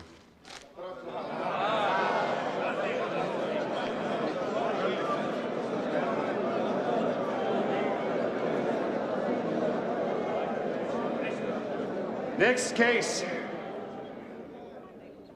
The fear of the Lord is the beginning of knowledge. Keep the Lord's commandments and teachings as the apple of your eye. Train your children well, so when old they will not fail you. And he who loves discipline loves knowledge. He who hates to be rebuked is stupid. Also, those who belittle another lack sense. And the righteous know the needs of their animals. Only the wicked are cruel. A soft answer turns away wrath. The beginning of strife is like a leak of water, so stop before the argument begins.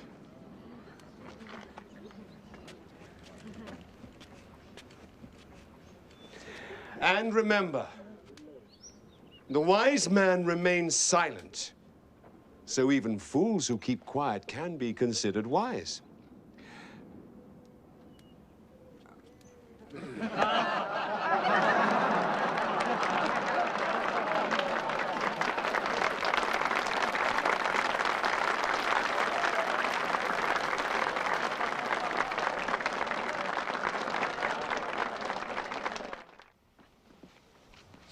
I have another riddle for you.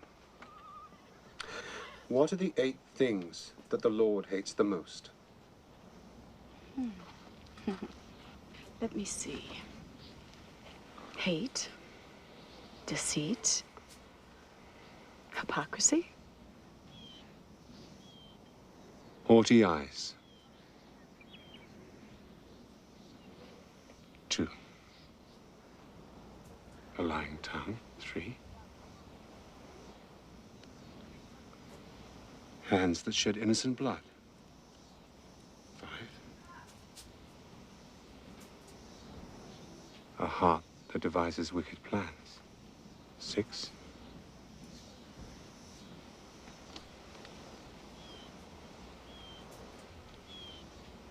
Feet that run towards evil. 8. The report that I heard in my own land of your accomplishments and of your wisdom was true. Not even half has been told to me. Blessed be the Lord your God, who has delighted in you and set you upon the throne of Israel. And the reports of your beauty and grace fall far short of the truth.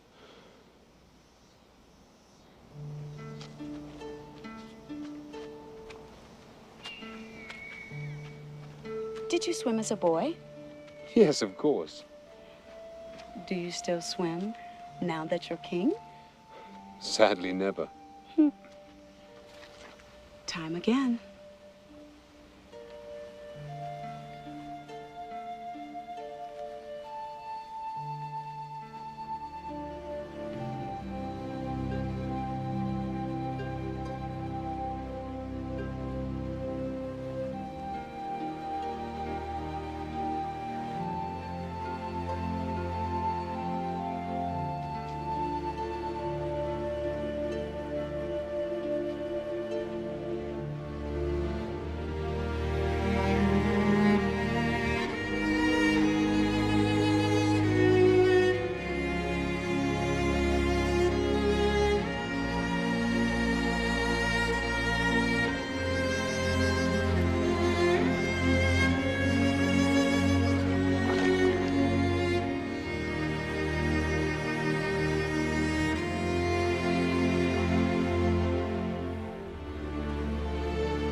I called upon God,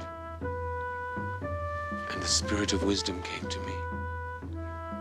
But in you there is an understanding, clear, undefiled, plain, loving the thing that is good. See as only a woman can, a mirror to God's goodness. You are the queen to my king. I've sought you ever since I was a youth, without knowing what it was I was seeking. Solomon, more than anything else in the world, I want to bear you a son. Then our minds are as one. More than anything else in the world, I want to marry you. Do you imagine I haven't thought about it? Would you give up your kingdom for me? Israel is more than a kingdom. It is a faith. It has been called by God to do great things. Yes, I have come to realize that. Isn't the position already rather crowded? They are nothing. You are everything. Solomon, I cannot abandon my people forever. A crown is like a seam of gold. There are always those who seek it. One day, I will have to return. But a boy from you, that promises us a whole year together. You shall have your year. And I will be your wife. Yes, I will.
Oh, my love. How much better are your kisses than wine?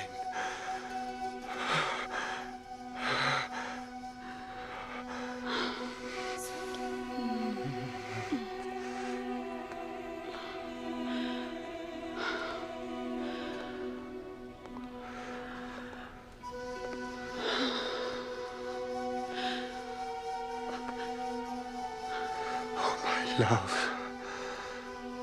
Oh, the scent of your body is sweeter than all the spices of the earth.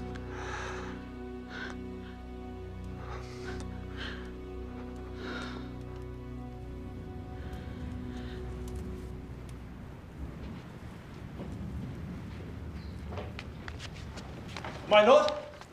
Not now, Jeroboam. I'm late to meet my queen. They sent me to speak for them. Who sent you? The elders, the officers of the court. They say we are friends. They say you will listen to me. Very well. What is it? Say it. The ship of state needs someone at the steering oar. What does that mean, Jeroboam? There are matters which demand your attention other than the Queen of Sheba's thighs. How dare you? No one speaks to me like that. Get out! Get out!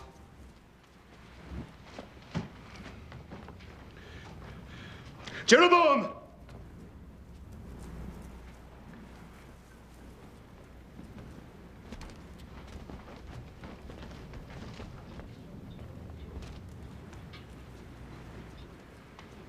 I apologize. It is too easy for a king to avoid criticism. Say your speech. Taxes. Forced labor. The people would endure it while the temple was being built. The temple is finished. The taxes should also cease. You should show yourself in the provinces. Popularity is a fickle thing. It could leave you, and finally your crown depends on the love of the people. And, may I add, on the love of God. You have served him well in the past. But is that a surety for now, for the future? Jeroboam, listen to me. And listen to me carefully. I love her above duty, above health. I choose her over light, because the light that radiates from her never dims. She is my missing arm. No, she's my entire body. She's what I've always wanted without ever knowing my wants. She's the breath of God. Solomon, she's a woman.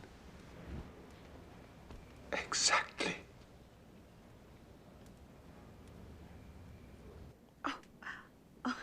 Feel.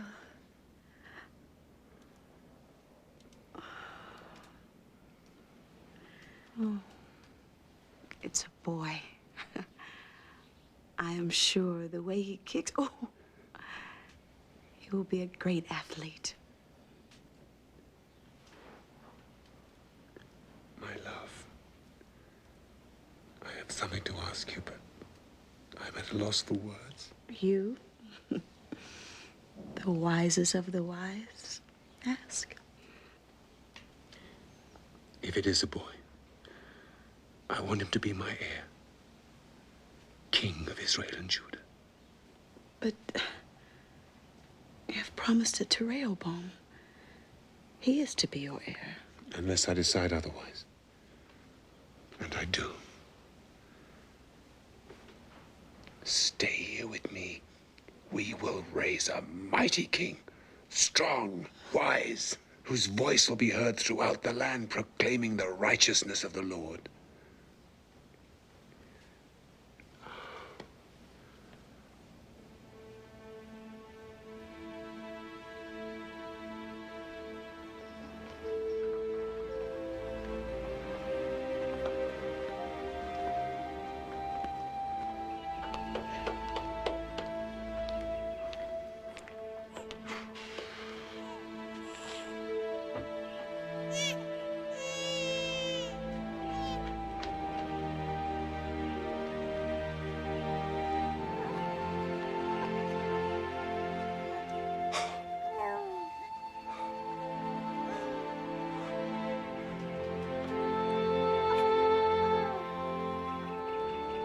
I knew it. A boy. A boy. A king. I shall call you Menelik, the chosen one. Thank you, God. Thank you.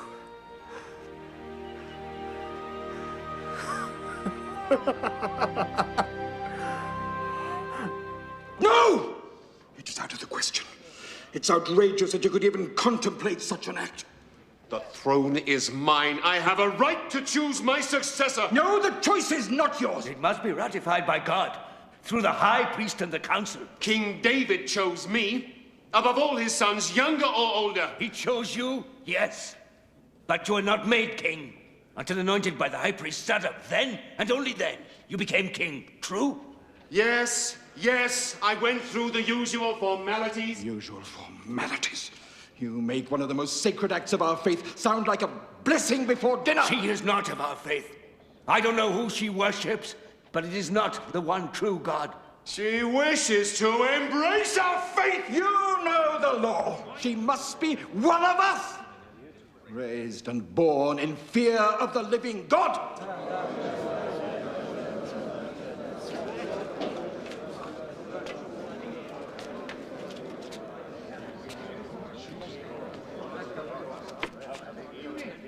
My friend, force your will on this, and you will lose your crown.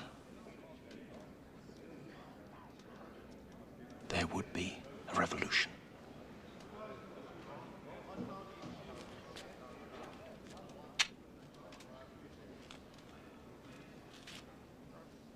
Well,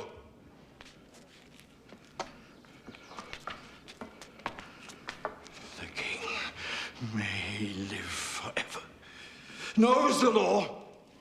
Neither I nor any priest in Israel would dare anoint the son of the Queen of Sheba as heir. That That is the holy law.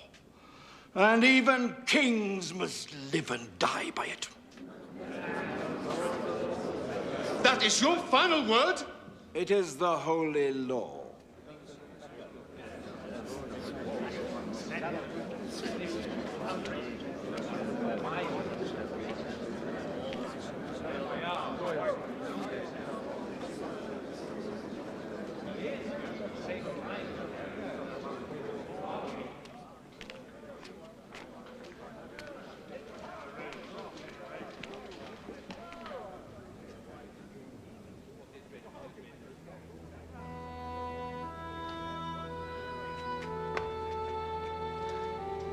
Don't ask. Please. Please stay. To join your 700 wives? Never. I am the queen of my country. My son is the heir. I've been blinded by my love for you. But now they have let me see. At first I was a curiosity. Now I am a hated stranger. Never hated. You can rule your people, Solomon, but you cannot command them to love me or our son.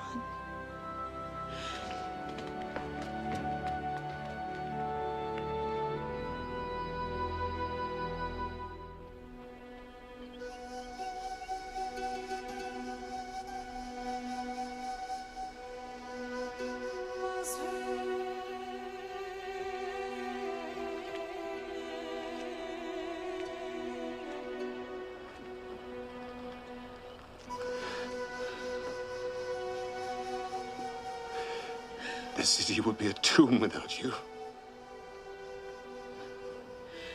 It was never possible, Solomon. Never. But I only began to live the day that I saw you on that donkey. I am King Solomon. Who are you? I am the woman who will love you forever. Our son will have a crown. He will rule my kingdom. And Solomon, I want him to rule under your God, whom I intend to make mine. When I leave, I would like to take some men learned in your faith to instruct our son. I will do better than that, since he is to be denied his right to rule here. You and I will build a new Jerusalem, a new Israel in your land. I will send priests, architects, and settlers and soldiers, and riches enough for him to rule in splendor. Then I will give him another name. I will call him David, in honor of your father.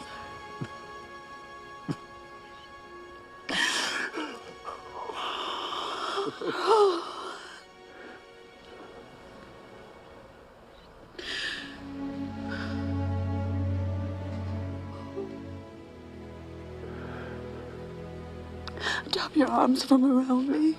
But I cannot. I cannot. You must. You must do this for me or I can never leave. I cannot. I cannot. You are the king. You must do what God has ordained. You must give your life to your country. You are my life. And Israel is your country. She must come first.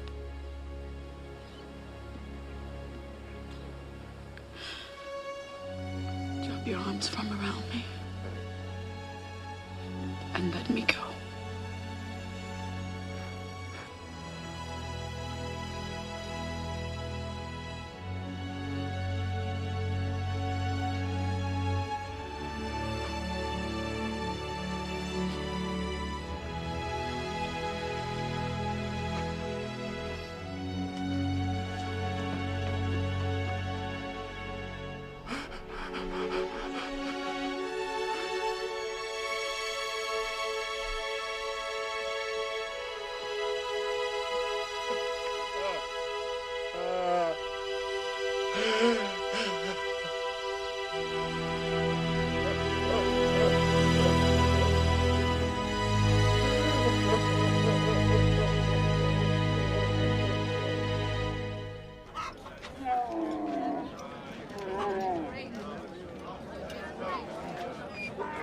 Look at them.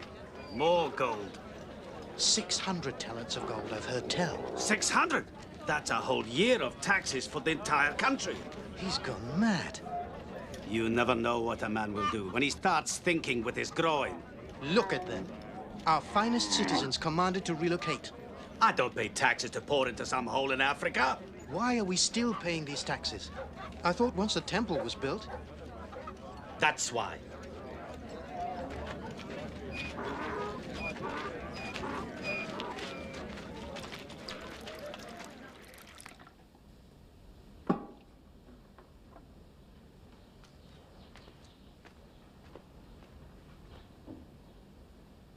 What is this? Gold cups! I want nothing but gold!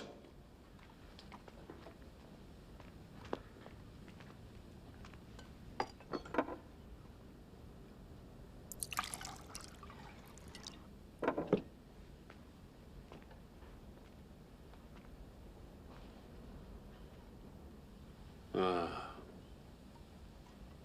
Gold. Good. Do you know why it is good, Jeroboam? Because one man goes deep into the earth to dig it up. Another man melts it to make it pure. Another shapes it into a cup, and another etches a beautiful design upon it. Why? So the king can have the very best, that is why. All is vanity. Solomon. All things are wearisome, Jeroboam. More than one can express. The eye is not satisfied with the seeing, the ear is not filled with the hearing, yet there is nothing new under the sun. Solomon. I applied my mind to seek and search out wisdom, and it is an unhappy business that God has given human beings for all his vanity. You have acquired much wisdom, Solomon. Much wisdom is much vexation. Those who increase in knowledge increase in sorrow. That is not true. No. I said to myself, come, Solomon, make a test of pleasure. Enjoy yourself. I searched with my mind how to cheer my body so that I might see what it was that mortals should do under heaven in the few days of their lives. Vanity. I made great works. I have great possessions, delights of the flesh. Whatever my eye desires, I did not keep from them. Vanity. Solomon, you are a king to your people. What happens to the fool will also happen to the king. All come from dust to dust, all shall return. Why then do I have to be so wise? Vanity. You gave us the temple. Solomon, the temple I must leave to those who come after. Who knows whether they will be wise or foolish? It is not for them, it is for me. Vanity.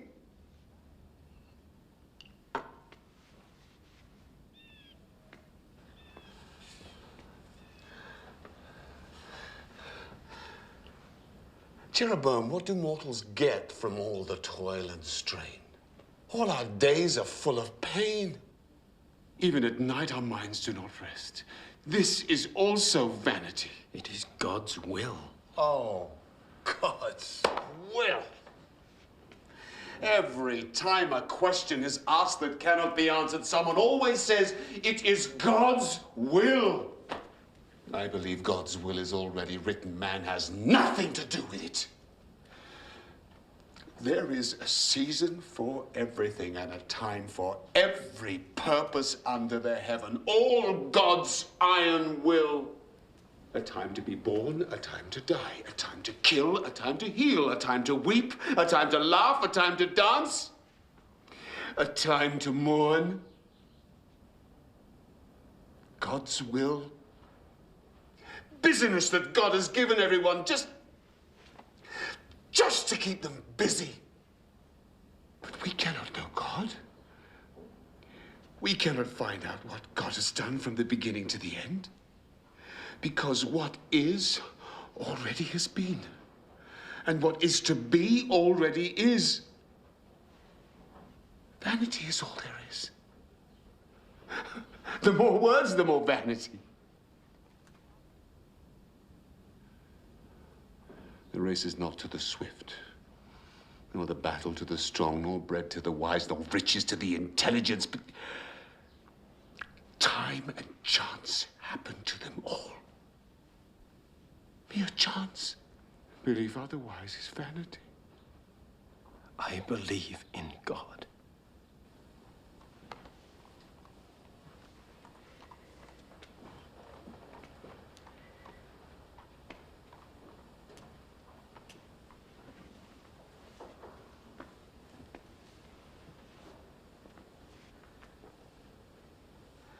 Jeroboam, remember your Creator in the days of your youth, before the days of troubles come. For the years draw near faster than you think, when you will say, I have no pleasure.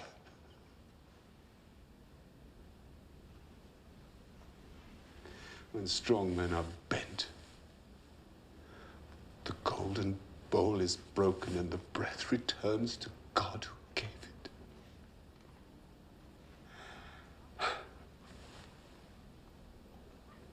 Vanity of vanities.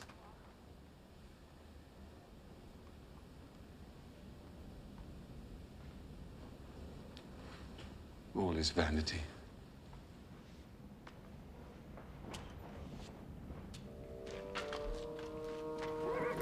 The king is here. He's here. Quickly. Welcome, my husband and king.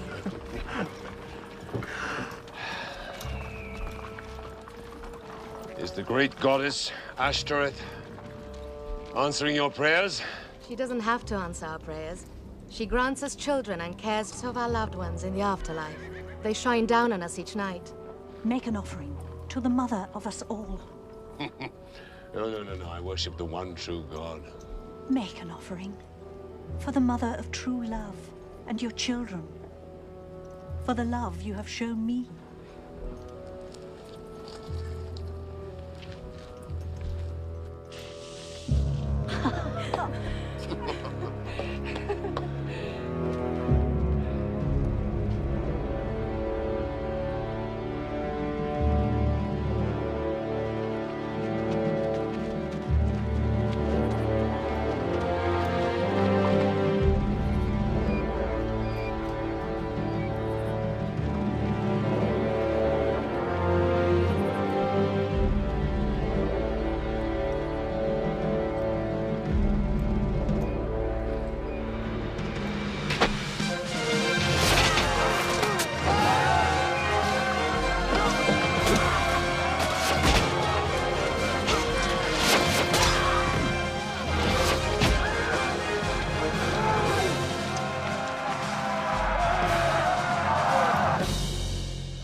Deeply divided within myself. Solomon is my anointed king, but I worship the true God, and he will be my judge at my life's end. That is why I have come. I have seen with my own eyes our king worshipping this pagan goddess. Oh, Jeroboam, you're not the first to tell us of these things. There's been another ambush. I know. The taxes from Ephraim are all stolen. Probably by the very men who paid those taxes. Zadok men are starving.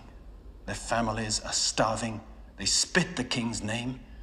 Oh, Solomon.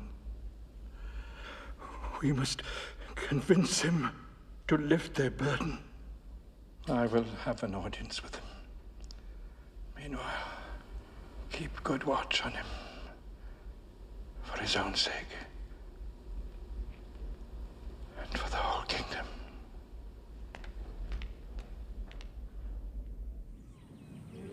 Of the universe, without you, the river will not open. Merciful Lady, hear us. Oh, Mother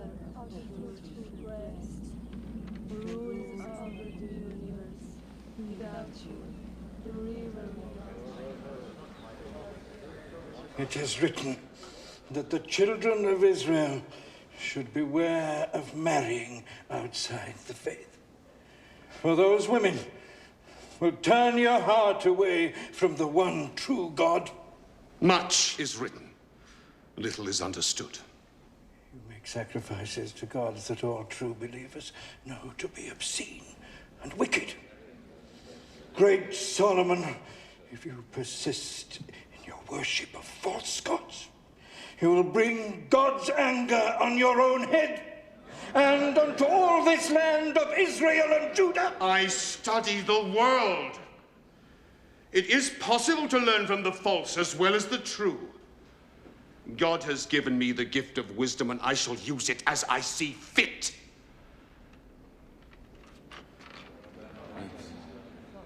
Now you stick to the tasks that God and I have given you, Zadok.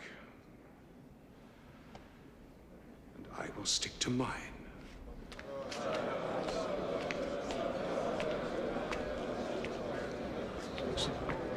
Self-righteous fools. They know the law, and they know you are breaking it. It was I who was given the gift of wisdom. By God himself, not those doddering old windbags. They are God's representatives on earth. I am God's representative on earth. I am his anointed. What business is it of theirs if I show a tolerance to foreign gods? Building temples to them is more than showing tolerance. What do you know? You are a laborer. This laborer thinks you should take one of your secret walks.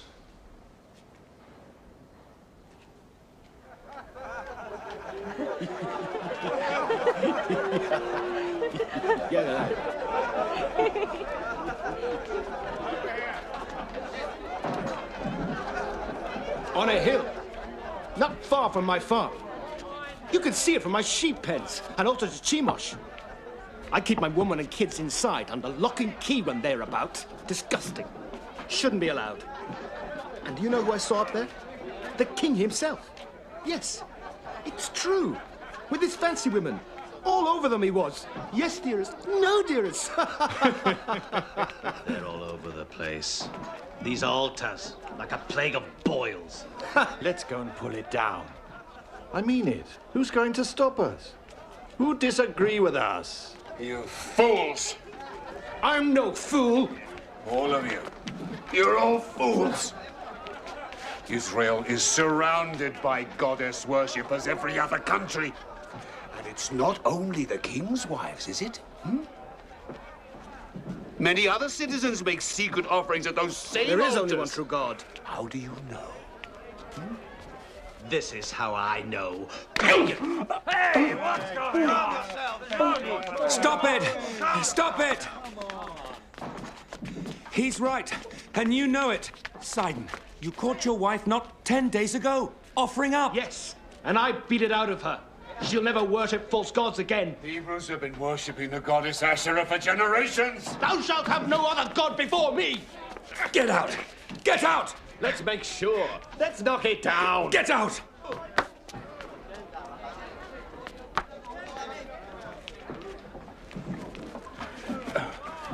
Thank you. Get out. I believe in only one God. Always will.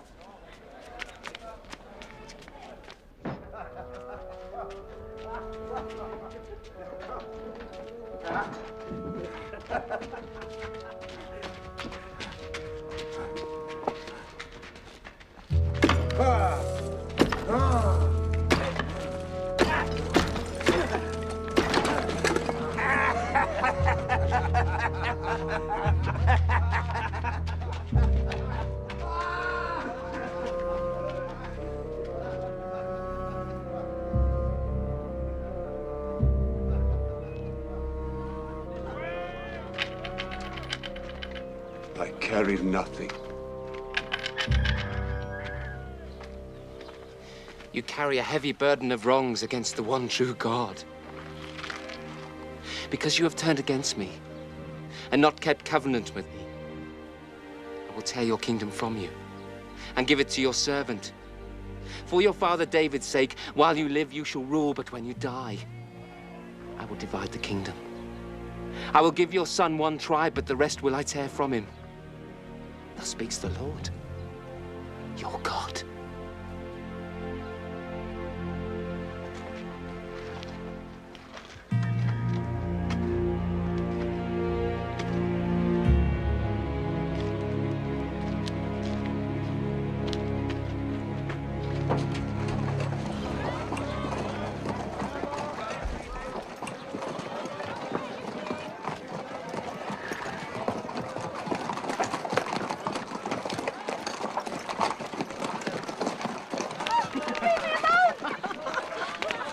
Where are you going? I will have you if I want you. And I do want you.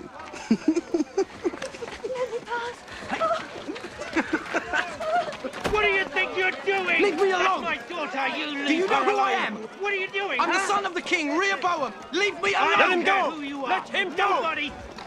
He is who he says he is. He insulted my daughter. I don't care who he is. He has no right. Give him over to my care. I will see the king hears of this. I will see justice done. Hope you will accept this as fair recompense. Thank you, my lord. You are generous, but I still think I'm ruler in Leave my it to own me. house. I will see that justice is done.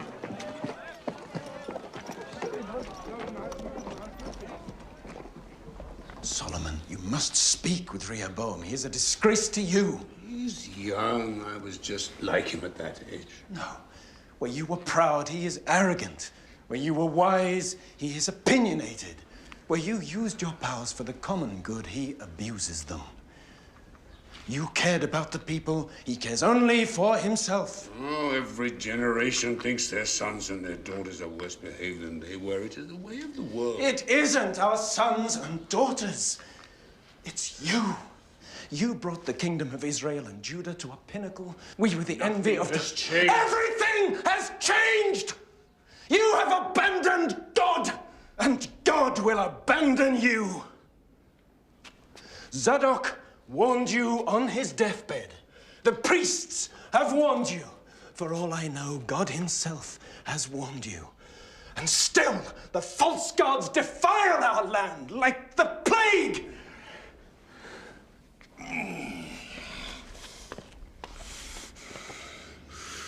I would allow no other man to speak to me like this, Jeroboam. Then hear me. It is not too late. You made me superintendent of the northern provinces. There is much anger there. If they should break away, it would be the end of everything. Israel would again be nothing more than a few wandering tribes. Then I suggest you go there to rule them. Before I do something I might regret. Go on. Go. Yes, I will go. But not to the office of your court. And what does this mean, Jeroboam? It means I will not be a part of your heathen ways. I am separating myself from your government as you have separated yourself from the one true God. Rebellion? Is this rebellion from the man I raised to a common laborer? Call it what you like. I cannot follow a king who does not follow his God. I will follow any god I wish. I learn from other gods. And I will rule as my mind and my heart tell me.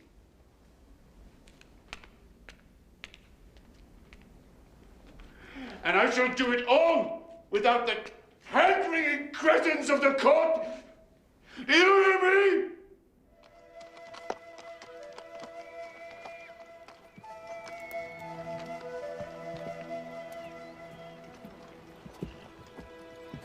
Ah, Jeroboam, come, eat. I've been waiting for you. You know my name? Who are you? Did the king send you?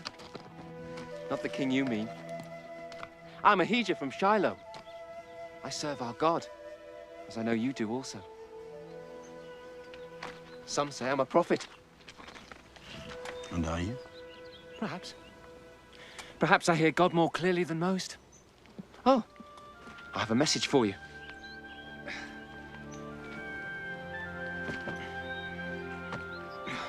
It's a strong new cloth. Have you a knife?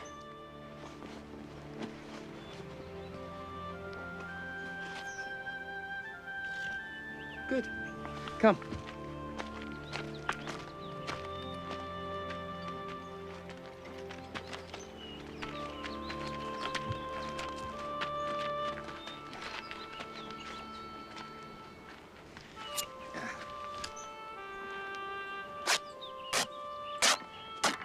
These 12 pieces of my cloak represent the 12 tribes of Israel. This is God's word to you. Solomon has broken his laws and worshipped false gods. You have not. So, thus speaks the God of Israel. He will take the kingdom away from Solomon's son, Rehoboam. Give it to you. That is the 10 tribes. Now, he will give the tribe of Judah to Rehoboam, so that his servant David will always have a lamp before him in Jerusalem. Do you understand?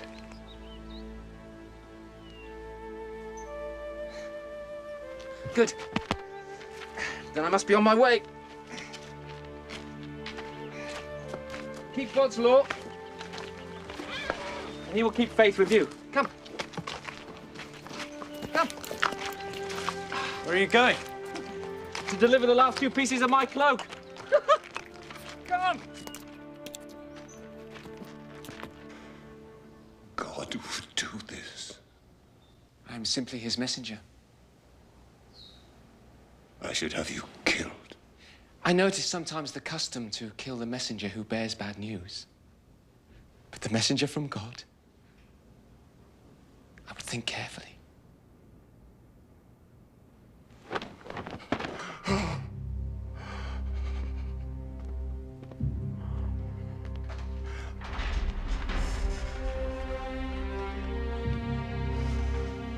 God! God! Start a search. I want Jeroboam found and killed. He must not escape. 1,000 measures of gold to the man who brings me back his body.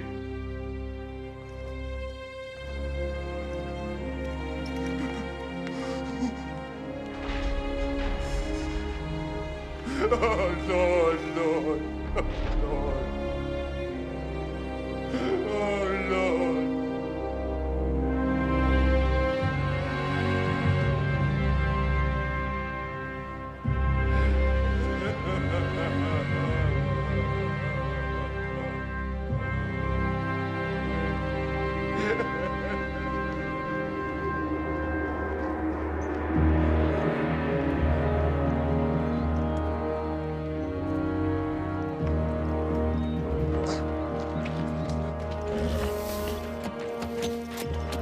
A gift from Ahijah the Silonite.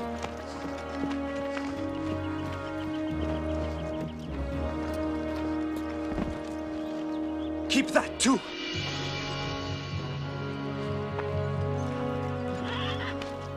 Now ride for Egypt. Your life is in grave danger. Stay there until you hear that Solomon is dead. Ride for your life!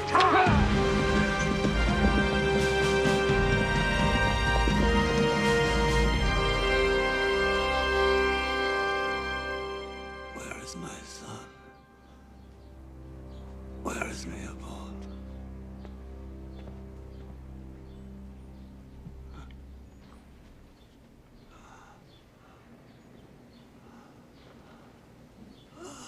Rehoboam,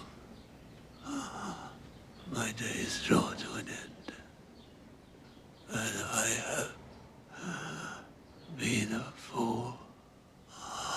Listen to me, my son, listen to me. Fear God and keep his commandments. I understand you, Father.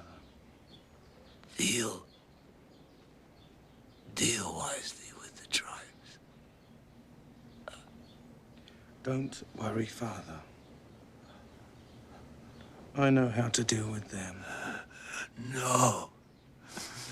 No. No.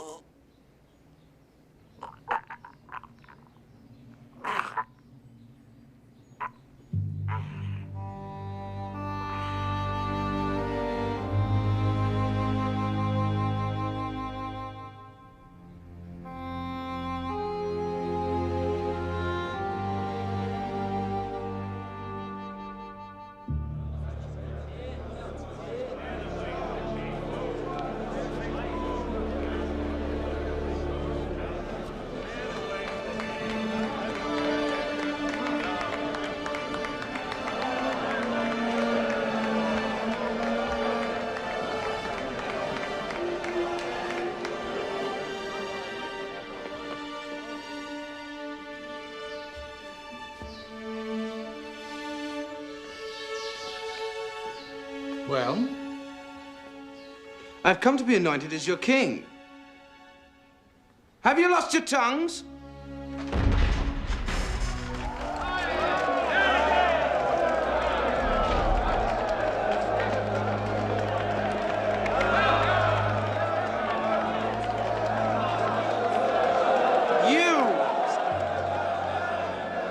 Your father broke God's holy law, and his punishment has fallen on his people.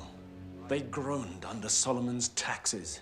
They bled under the lash of his forced labor. They will tolerate these things no longer. They want your word. There will be no more forced labor. And the taxes will be fair. Otherwise, they refuse to become your subjects.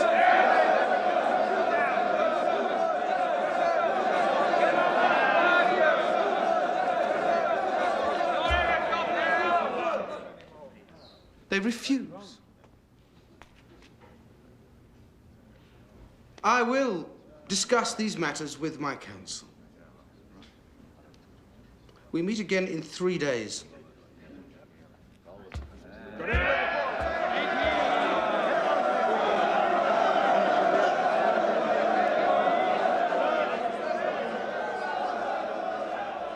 I beg you, my lord, consider carefully. Your noble father always preferred peace to war. Of all wars that can be waged, the worst, the most bloody, is a civil war. It would be the end of the kingdom. You are king! Any sign of weakness? If you give way to their demands, they will walk over you like cattle over a meadow. I say stand firm. Why listen to these old greybeards?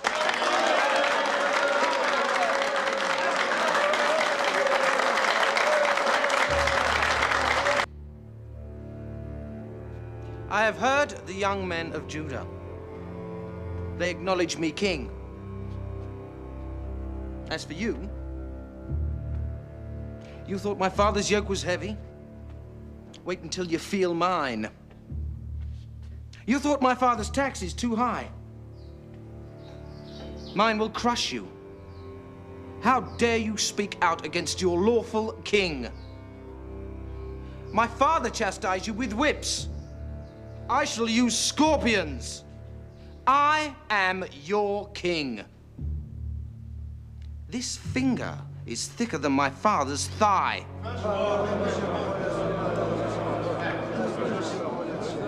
That is your final word. I have nothing more to say. So be it. You have heard your king. Will you serve him? No. Then we are no longer one nation. The prophecy was true. The glory of Solomon is gone forever.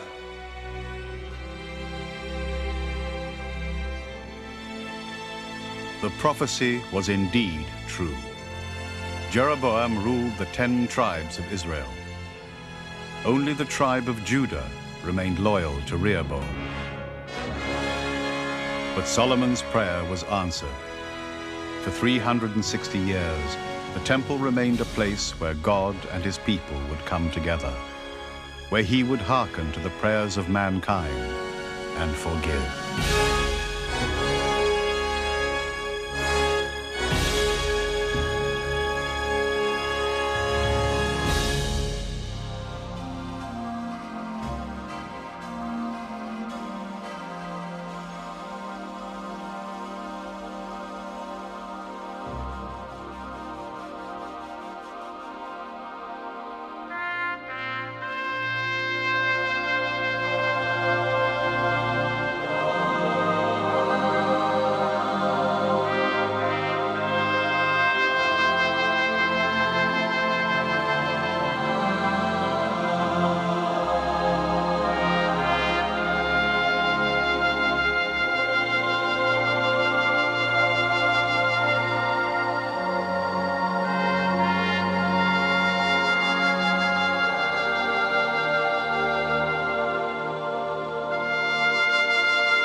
Should we drag the net? Ask the carpenter. He knows everything about fish. Pull it in. Pull it in? It's only been in the water. Pull it in. What kind of man are you that you can command the fish in the water? Come with me, Peter. I'll make you a fisher of men. His birth changed the way time is measured. In Bethlehem, kings came to bow down to you. Those men did not travel all that way, following that star, without the will of God guiding them. His life changed the destiny of billions. Can you heal, my son? Do you believe I can help you? Yes. Rise up and walk. His death changed the course of history. If you don't stop him, he's going to bring Rome down on us all. We could see to it that he becomes a problem for some of his own people. And he can solve the problem for us. Do you claim to be the Son of God? It is you who says it. Blasphemy! Bow down to me. Away with you, Satan! My God! Why have you forsaken me? Gary Oldman as Pontius Pilate. I give you Jesus of Nazareth! I'd rather have the murderer than you. Deborah Messing as Mary Magdalene. I talked to him. We saw him crucified. We buried him ourselves. I saw him. Jacqueline Bisset as the Virgin Mary. How is that love? That's why I was born. To die? And Jeremy Sisto as Jesus. I have to give everything. Nothing held back, so they will know. Jesus. Own it on video and DVD.